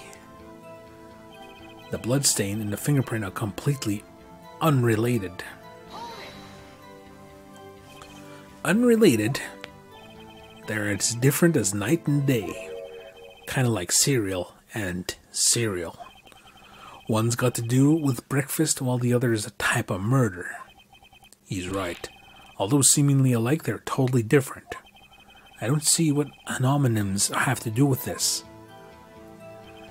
Or didn't you know the murderer is wearing gloves? Wait. How did you know that? I may be a loner, but I still do my job. I keep up on the reports. There was a blood stain at the scene, thought to be left by the murderer. That's right. It was found on Detective Gumshoe's locker. However, no fingerprints were detected on that handprint. Oh yeah, I think we tried that too. So that would mean the murderer, wearing gloves, happened to place his hand on top of Officer Marshall's fingerprints. That's the only logical conclusion. Are you starting to get the picture, partner? The picture. This seal of blood. In the desert, it's just food for the buzzards. There's only one reality, and that's this. The security tape. So as long as my trail isn't in there, you can't say otherwise. This isn't getting us anywhere, Mr. Wright. Please consider carefully where you're going with this cross-examination. Yes, Your Honor. Now then, continue your testimony, Officer Marshall. Too bad it wasn't me in that video, right, partner? Press. What do you mean by that?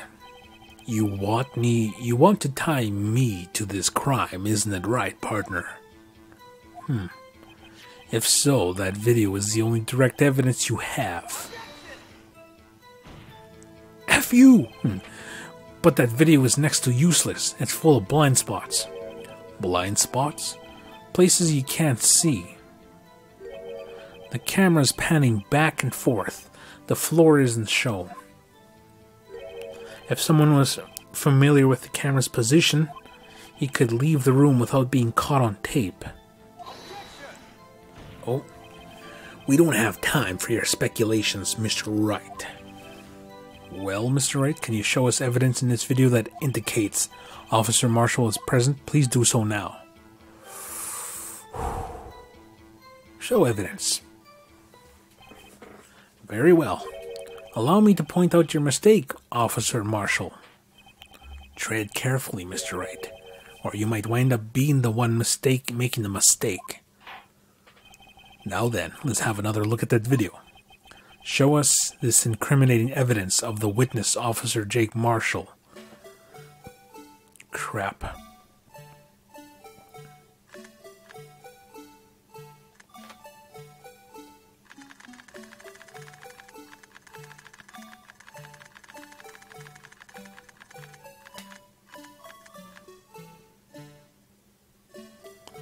Okay.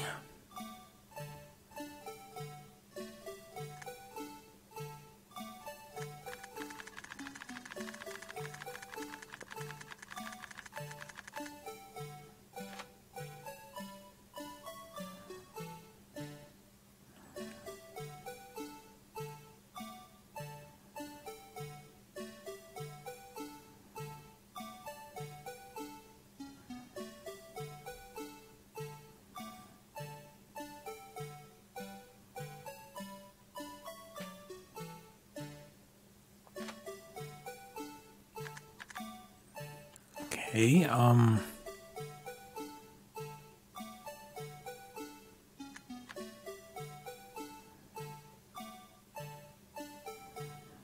maybe he said he was wearing gloves?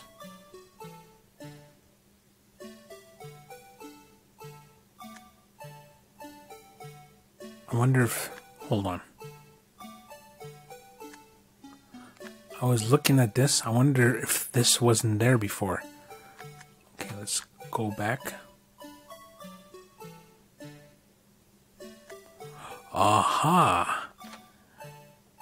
Cool. So that wasn't there before. The camera turns that way. Person goes under, stuffs the evidence in here. There we go. There it is. Hold on. Just gonna make sure it's right over it. Bringing our attention back to the security camera is a mistake I'm afraid you'll soon not forget, Officer Marshall. These days are short in Texas. So is our tempers. Could you sum up what you have to say in 8 words or less? Very well. You can clearly be seen in this video. Exactly 8 words. Not bad, partner. The key lies in a certain locker shown in the video. That locker with the white cloth sticking out. That was the witnesses, I believe. Now then, let's rewind the video a bit.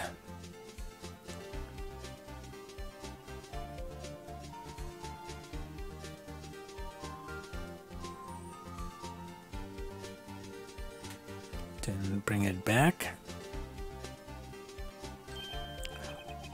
Oh, the white cloth. It's gone. What is the meaning of this, Officer Marshall?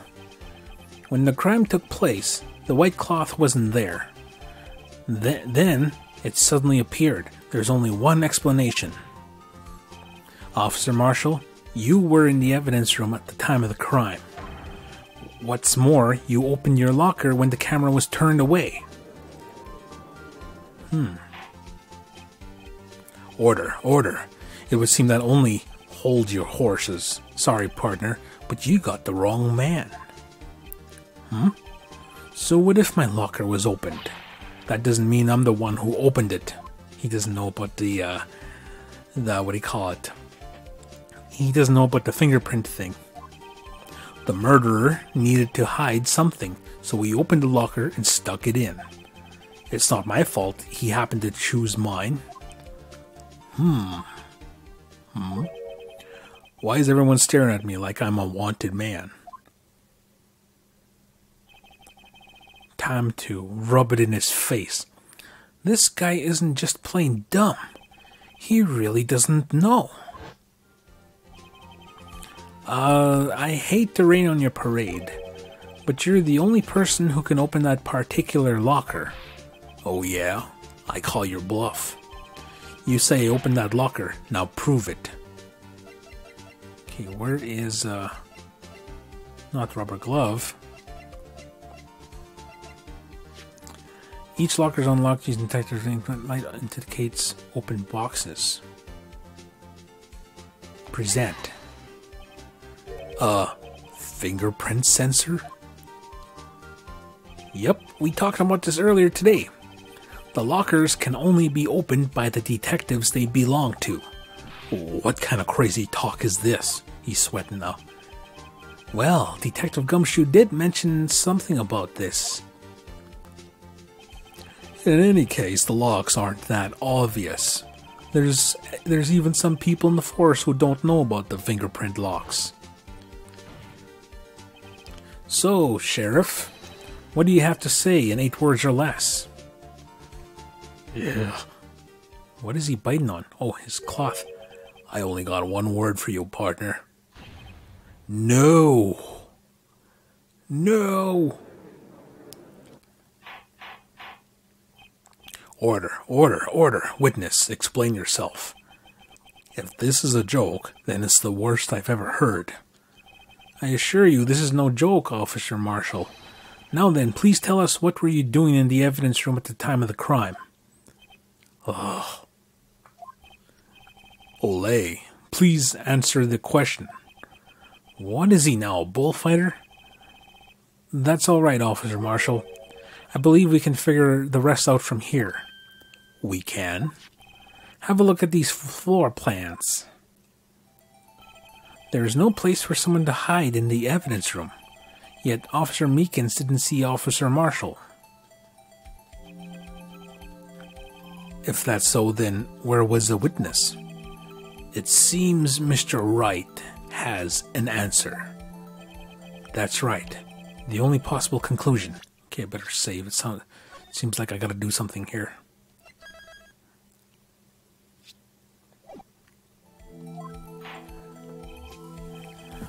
Well then, let's hear it. Where was Officer Marshall at the time of the crime? Okay, where was Officer Marshall? He was the killer. Or the victim. The killer? No, victim. Officer Marshall was standing right here. There, but that's where the victim, Detective Goodman, was. Correct, unless the man wasn't Detective Goodman.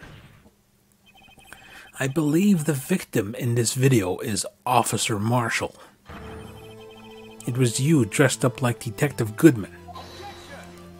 Oh, why is he objecting? But that's preposterous. Officer Meekins witnessed the detective at the crime scene. Once he saw the man's face, he'd know for sure. May I point out, though, that Officer Meekins did not know Detective Goodman. He also testified about the man's reaction when confronted. When I entered the evidence room, I asked him to show his card, sir. Yes, and how did Detective Goodman respond? He suddenly pulled a knife on me. Okay, something about the officer's story puzzled me. If the man had his ID card, why didn't he just show it?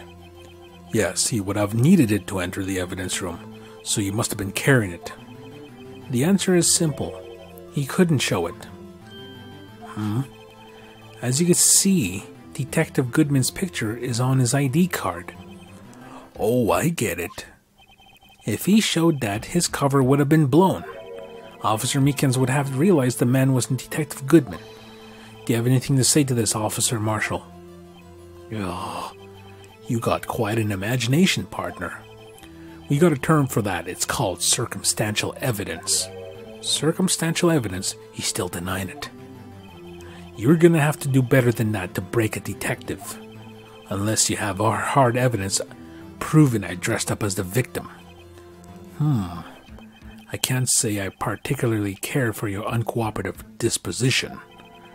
I can't say I care for your beard, but you ain't got sees me but you don't see me complaining. Well, Mr. Wright, do you have any evidence? Any evidence proving beyond a shadow of a doubt that Officer Marshall dressed up as the victim? Well, who am I kidding? I don't have anything like that. Better save again.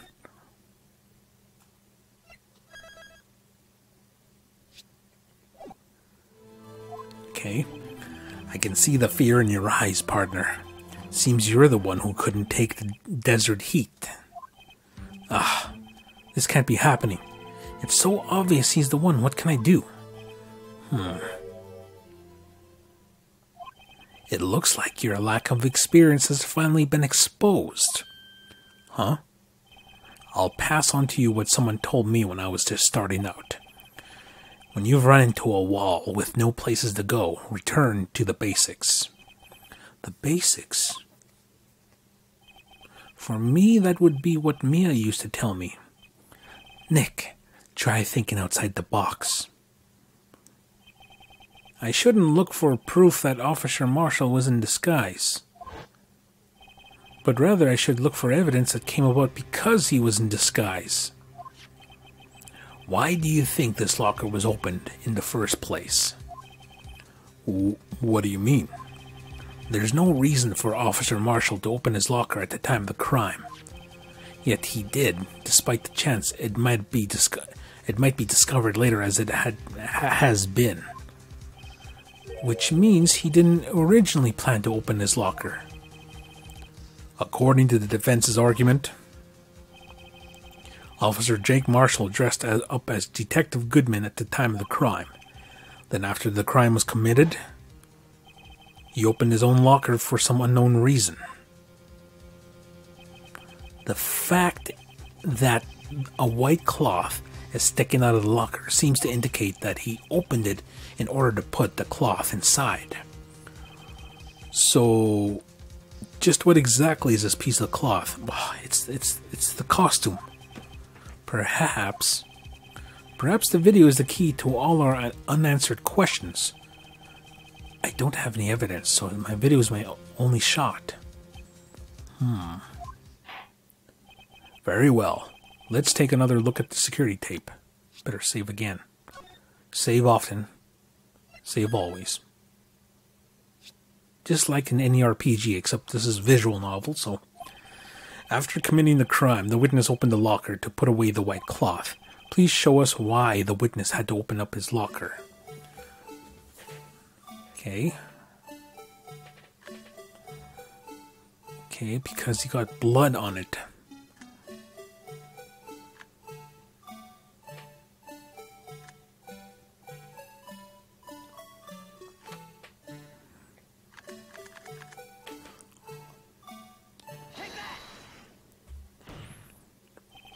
For some reason, you disguised yourself as Detective Goodman and entered the evidence room. I don't know what that reason was yet. However, something unexpected happened. Officer Meekins barged in on you. When asked to show your ID card, you pulled a knife on him. However, Officer Meekins panicked, and the white coat you were wearing was soiled with blood. A bloody white coat. You couldn't just walk out like that, so you hid the coat in your locker. Not bad, huh, partner?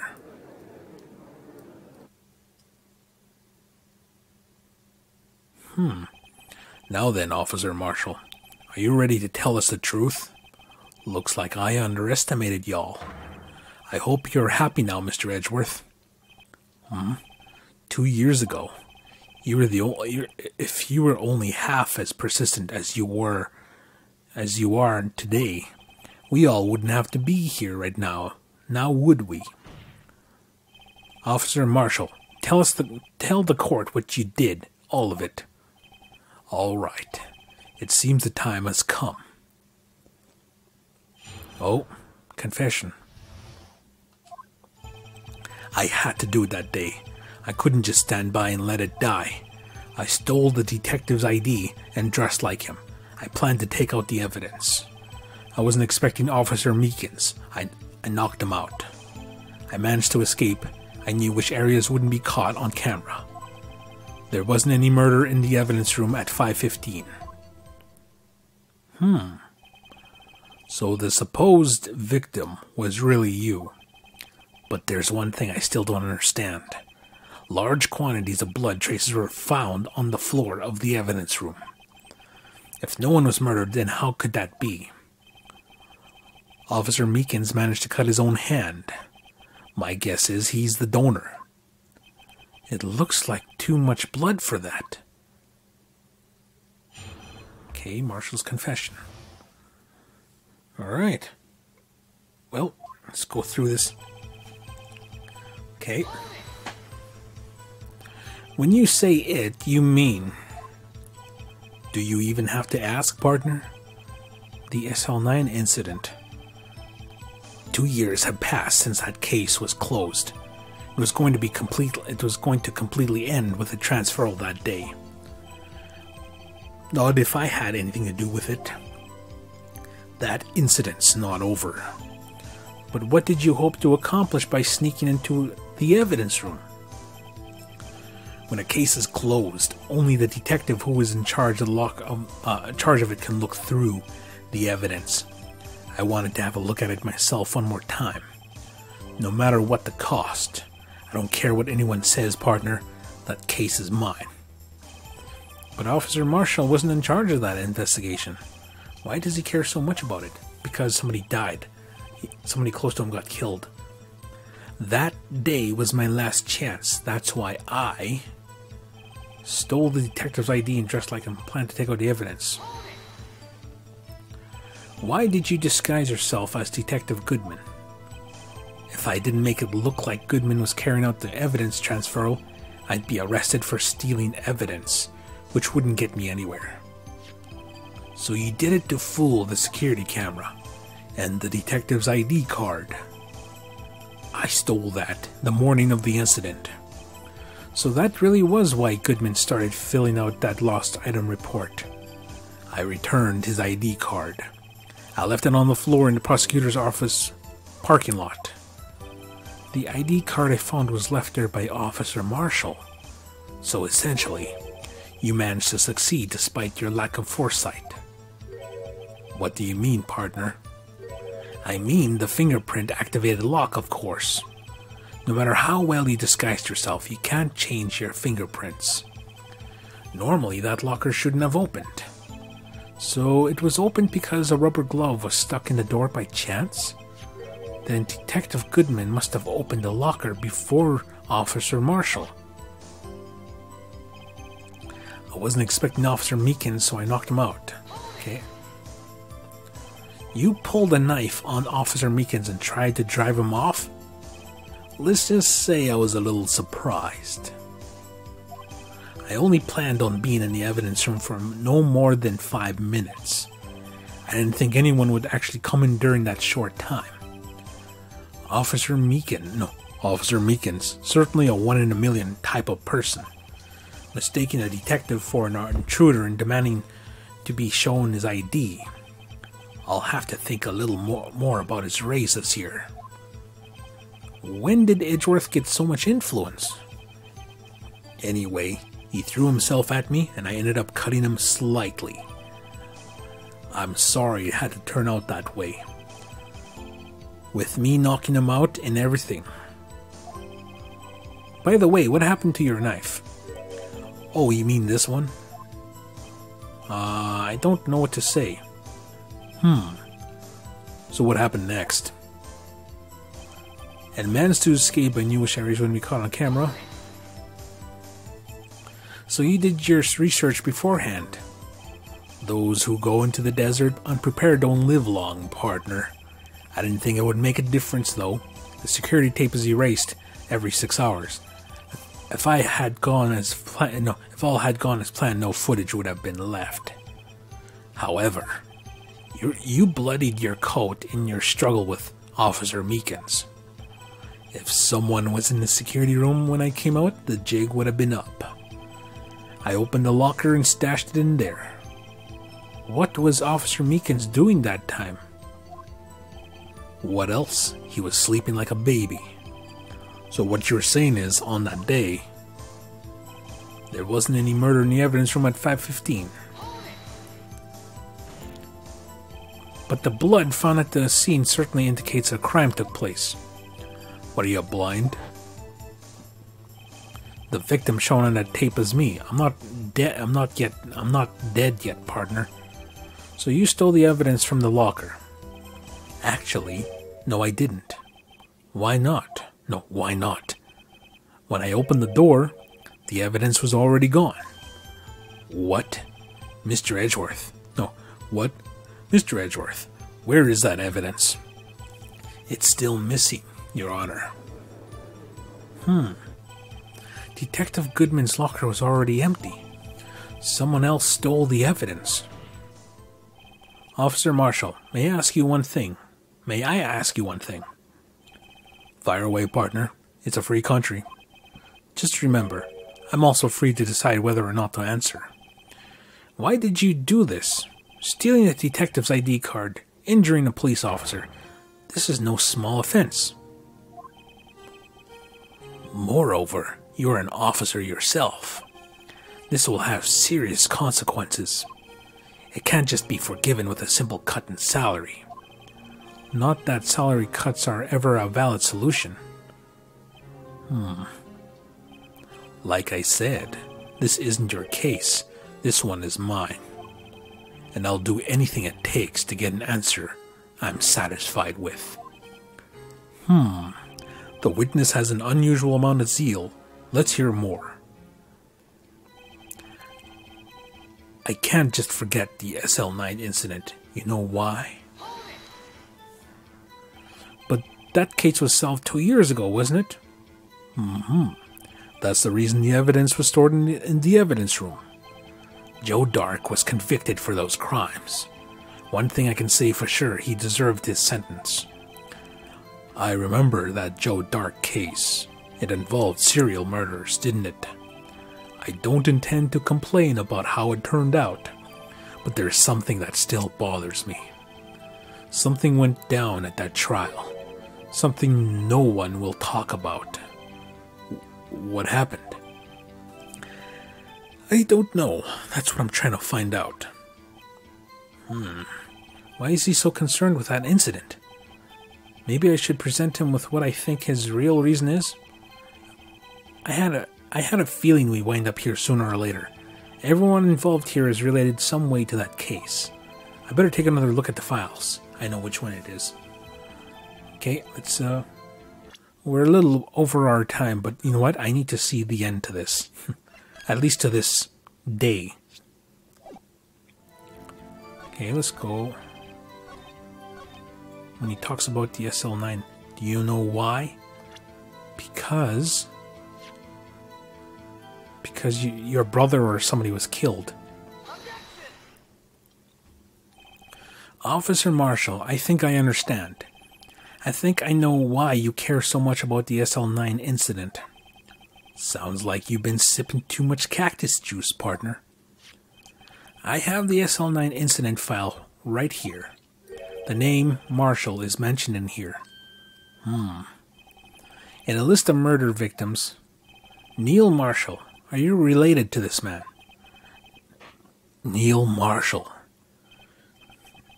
Yeah. I'm sure you heard the name. 2 years ago, he received the same lousy prosecutor award you got. What? A prosecutor? He must be talking about the King of Prosecutors Award. Now I remember. Prosecutor Neil Marshall. He handled the SL9 case before I did. That's right. He was killed. And the case fell into your hands. But what's his relation to you? He was my brother. I knew it. He was investigating the murder with Damon Gant, chief detective at the time. Oh yeah, that's the other cowboy. The group of detectives I was part of worked under them. We were desperate to prosecute the killer. There's Joe Dark. Joe Dark. My brother fought Dark and was killed. That was the first time Dark left behind any evidence. That was all we needed. He was arraigned and incarcerated. The case was finally closed, at least according to the public records. What do you mean? My brother couldn't have been killed by Joe Dark. I knew my brother better than anyone. No one could have beaten him in a fight. And that's it. That's your reason for your insane actions. There is more to my brother's death than what the records say. No matter how much you try to hide it, you can't fool me. Well, at least one thing's for certain. Now we know what happened at the police department on the day of the crime. That was the last day the SL9 case could be reopened. Not satisfied with its resolution, Officer Marshall planned to steal the evidence. Disguising himself as Detective Goodman, he entered the evidence room. Officer Meekins confronted him, so he rendered him unconscious and fled. Yes, this mystery has finally been cleared up. No murder took place at the police department that day. The thing that happens by chance never ceased to amaze. At exactly the same time as the murder at the prosecutor's office, this fake murder was going on at the police department. Chance? It's got to be more than just that. So if no one was murdered at the police department on the day of the crime, that means the murder in the prosecutor's office parking lot was the real one, which in turn means only one person could have committed the crime. Chief Prosecutor Lana Skye.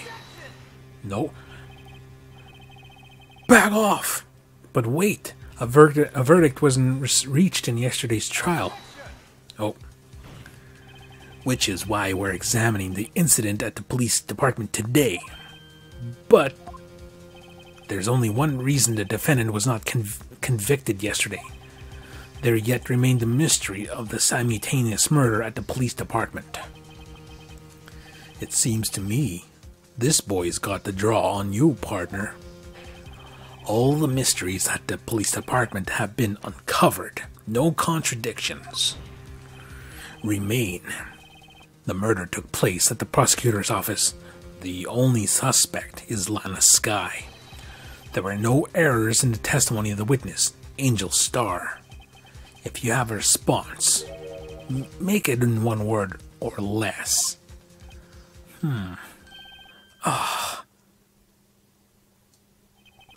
I rest my case. Game over? It seems this trial has reached its conclusion. There's no room for doubt. Well done, Mr. Wright. But thanks to you, I didn't need to waste my time disproving the alleged murder at the police department. There's no doubt what I proved today is true. The apparent murder on the security camera's tape really was fake. But I didn't realize that it would end up proving Lana guilty. Now then, time for the verdict has arrived. The court finds the defendant... Hold it. Oh, she's back. Your Honor, wait. Emma, the defense has an objection, a scientific objection. Right? What do you mean, Wright? Mr. Wright, are you this girl's guardian? Your Honor, in a sense. Please, Your Honor, all I'm asking is a minute of your time. Please hear me out. Mr. Edgeworth, please. I don't want to leave any loose ends. You want a minute? I'll give you 3. I was kind of in shock. I mean, finding out the SL9 incident referred to the Joe Dark killings. Now that she mentioned it, the names of both Skye sisters were in that file. But that's when I figured it out. I mean, what Officer Marshall was trying to do that day. So I knew his fingerprints had nothing to do with the crime. That left only one thing. The other handprint.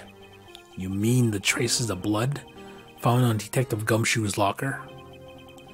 But no fingerprints were found on it, right? No, but I figured if I explained it scientifically, I'd be sure to find a clue. So I ran over there and looked at it again. So did you find something? No. Huh. Sorry, I guess I'm not much of a scientific investigator after all. Is that all? Please don't be mad. I'm just a high school student. And I'm just an attorney. But Mr. Wright, those traces of blood are the only clue we have. If we can't find something wrong with him, please, Mr. Wright, you're a professional. If anyone can save Lana, it's you. Me? Oh boy. Time's up. Now then, Mr. Wright, with regards to the incident at the police department, does any reasonable doubt remain? It appears the defense is troubled by the other blood mark. Looking at the floor plans, a handprint was discovered around here. Is there a problem with this? Mr. Wright, I'm sorry I can't be more of use. But still, if you can't find anything wrong with that blood mark, Lana will be... Please answer my question, Mr. Wright. We don't have all day. Yes, Your Honor. If I ever needed to concentrate, it's now. What could be wrong with that handprint on Detective Gumshoe's locker? No, what could be wrong with it? With the locker? Could it be something I'm missing? I object. This handprint left at the crime scene. Okay, hold on. I'm going to save. We need to get through this. I need to get through this. I can't leave this for another day. Another couple days, even. Clearly shows a contradiction.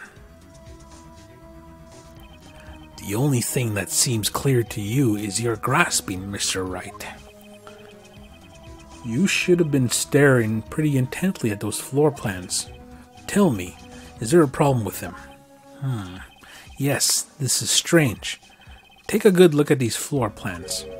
Something is missing. Missing?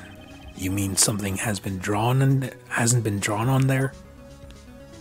Yup. Yes, something that, when drawn, will completely change the meaning of the blood mark. Let us pray the defense isn't simply trying to buy time. Very well, Mr. Wright. With all this evidence here, there's got to be something I can use. The question is, which item can prove something is missing in the floor plans? This thing, the Blue Badger, is allegedly dancing in the evidence room at the time of the murder. Present. What about that piece of plywood? The Blue Badger, mascot of the police force, defender of truth, guardian of proof. Explain yourself, Mr. Wright. Please look at the floor plans of the crime scene. The Blue Badger is not here. So watch what happens when we put him in. This is where he was dancing at the time of the crime. Right there. Well, what? That's right. So as long as the Blue Badger is dancing here, it would be impossible to place a handprint at this spot on the locker. What?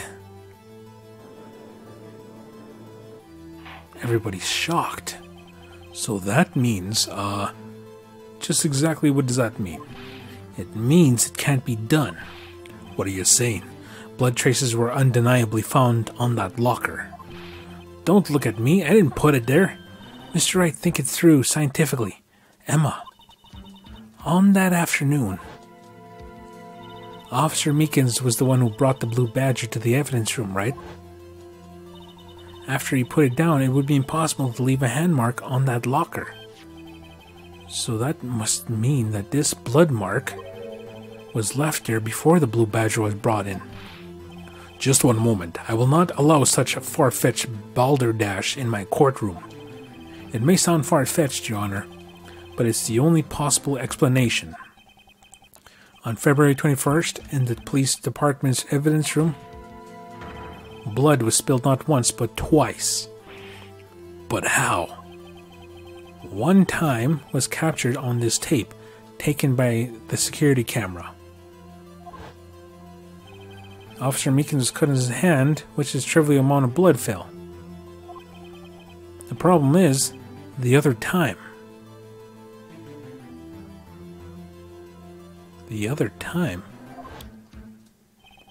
Someone bled prior to the struggle shown on this tape. It had to have been Detective Goodman when he was really murdered. That's ridiculous. I refute you. The murder portrayed in the security tape has been proven to be a fake. However, that does not explain the blood mark found on the locker. Well, they're really gonna start yelling it out soon. So then, assuming this murder you purport really happened, when did it take place? I demand you show evidence that proves it occurred. Okay, let's save.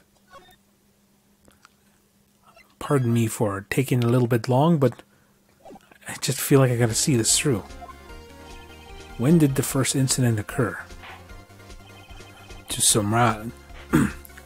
surmise, the defense claims that Prior to the Officer Meekins being cut by Jake Marshall, who was disguised as Detective Goodman, another incident took place in that evidence room. The blood mark on the locker proves this. Very well, then tell us. When did this first incident occur? Proof must be presented. Proof that shows when the murder took place. There's only one piece of evidence that can show that. Now then, will the defense please present its evidence? I should have saved right here.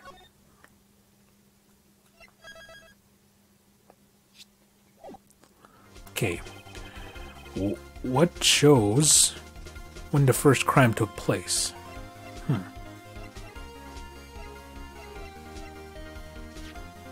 He died within an hour and a half of 4 p.m. Okay, I'll give this one here. This is the proof. It's quite simple, you see. If it's so simple, then don't get it wrong. Huh? If all was an acceptable excuse, we wouldn't need police. The first crime took place before the Blue Badger was brought to the room, right? Say, when was the Blue Badger brought in there anyway? Don't we have a time chart along our evidence items that lists the time? Oh yeah, that's right.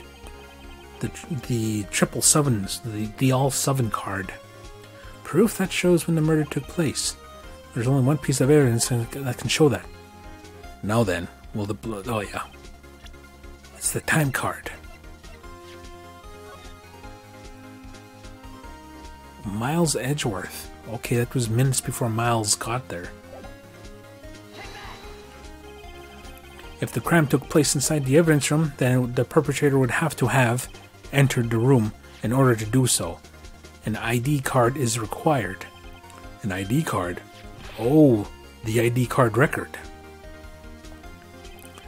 Officer Meekins brought in the Blue Badger into the evidence room at, let's see here, 4:50. If the crime took place before that time, then it would be 4:40.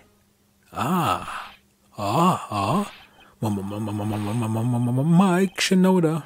Miles Edgeworth. Just what have you have done?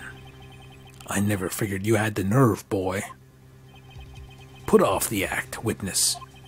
It doesn't take a lot of thought to figure out it couldn't have been me. I hope I ain't getting it. Nope, I ain't getting it. No. I'm afraid I don't understand either. It's clear from the luminol test that blood was there. However, when the second crime took place, both Officer Meekins and Officer Marshall failed to notice the blood. That means the blood from the first crime was wiped away by the real murderer. I would have just been 10 minutes to murder the victim, carry his body away, and clean up the blood. Unfortunately, that's physically impossible. That would mean the crime must have taken place before Mr. Edgeworth entered the evidence room. Let's look at that chart again. There's only one other card number remaining. The sevens. Talk about a lucky number. But wait, that doesn't make sense. How could Detective Goodman have entered the evidence room? Since there's no record of his card being used beforehand, he must have entered along with the real murderer. That's the only plausible explanation. He went in with sevens. Mr. Edgeworth, please look into this ASAP. Find out whose ID card number is 777. That's 17 too many, Your Honor. Unfortunately, I'm unable to look up the owner of that ID card. At least at present. What? Explain yourself, son. The ID number belongs to someone with the rank of captain or higher. Grant. Or Gant. Someone who is so-called executive officer. We don't have the authority to inquire into such a person's identity. But that's ridiculous. Just how? I'm not finished talking, Mr. Wright. There is one situation in which we can be granted such authority. If an official charge filed against an executive is accepted. An official charge? You're all alike, aren't you? With your cover-ups and your forgeries. That's how a prosecutor's office operates. I take pride in my work, Officer Marshall. Why would I appreciate it if you would keep your slander to yourself? No, I would appreciate. Slander, is it? Okay, let me ask you a question. Yes? No, not to you, to her, the defendant sitting over there. Your own little executive. Lana? Don't be stupid. She's been charged with murder. Of course, we've looked up her ID number, and it's not Sevens. Don't play with me for a fool, partner. That's not what I want to ask. All I want to know is one thing about that incident. The SL9 incident. Answer me this, Chief Prosecutor. In that trial 2 years ago, did you really only use legitimate evidence? Do you need the witness to repeat this question, Chief Prosecutor? I heard him fine, Mr. Edgeworth. 2 years ago, I was in charge of the prosecution for that trial.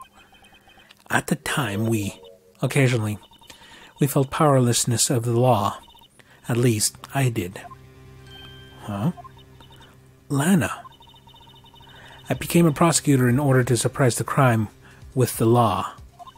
But before I realized it, we were the ones being suppressed by the law. Defendant, just what are you saying? I'll ask you again, Chief. Now I'm standing in her place. Prosecutor, during that trial 2 years ago, did you really present all the evidence in court? Can you look at me, an investigator in that crime, in the eye and say you did? Chief Prosecutor, you didn't. I don't have to, Officer Marshall. Why didn't you answer him? Dramatic crimes require dramatic measures. That's just the way it is. We did what we had to, in order to get the verdict he deserved. But Lana, even if it involved forging evidence. So she forged evidence to get a man killed. See? That's what I'm talking about. Now I'm standing here again. No. Order. Lana's remarks caused such a stir. The chaos in the courtroom could not be quelled. The conclusion of the trial would have to wait until the following day. To be continued.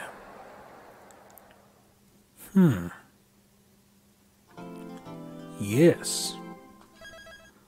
Like 2.5 hours or half an hour over. Well, we're at the final day. I don't know if we might be able to wrap this up in the next episode, but I'm not too sure. I don't know if I'll get stuck or anything like that, but anyway. So yeah, that there was a lot of truth unveiling. A lot of truth unveiling there. So we're going to have to pick this up in the next episode, unfortunately. But yeah, so we'll catch you then next time. Till then, we'll see ya.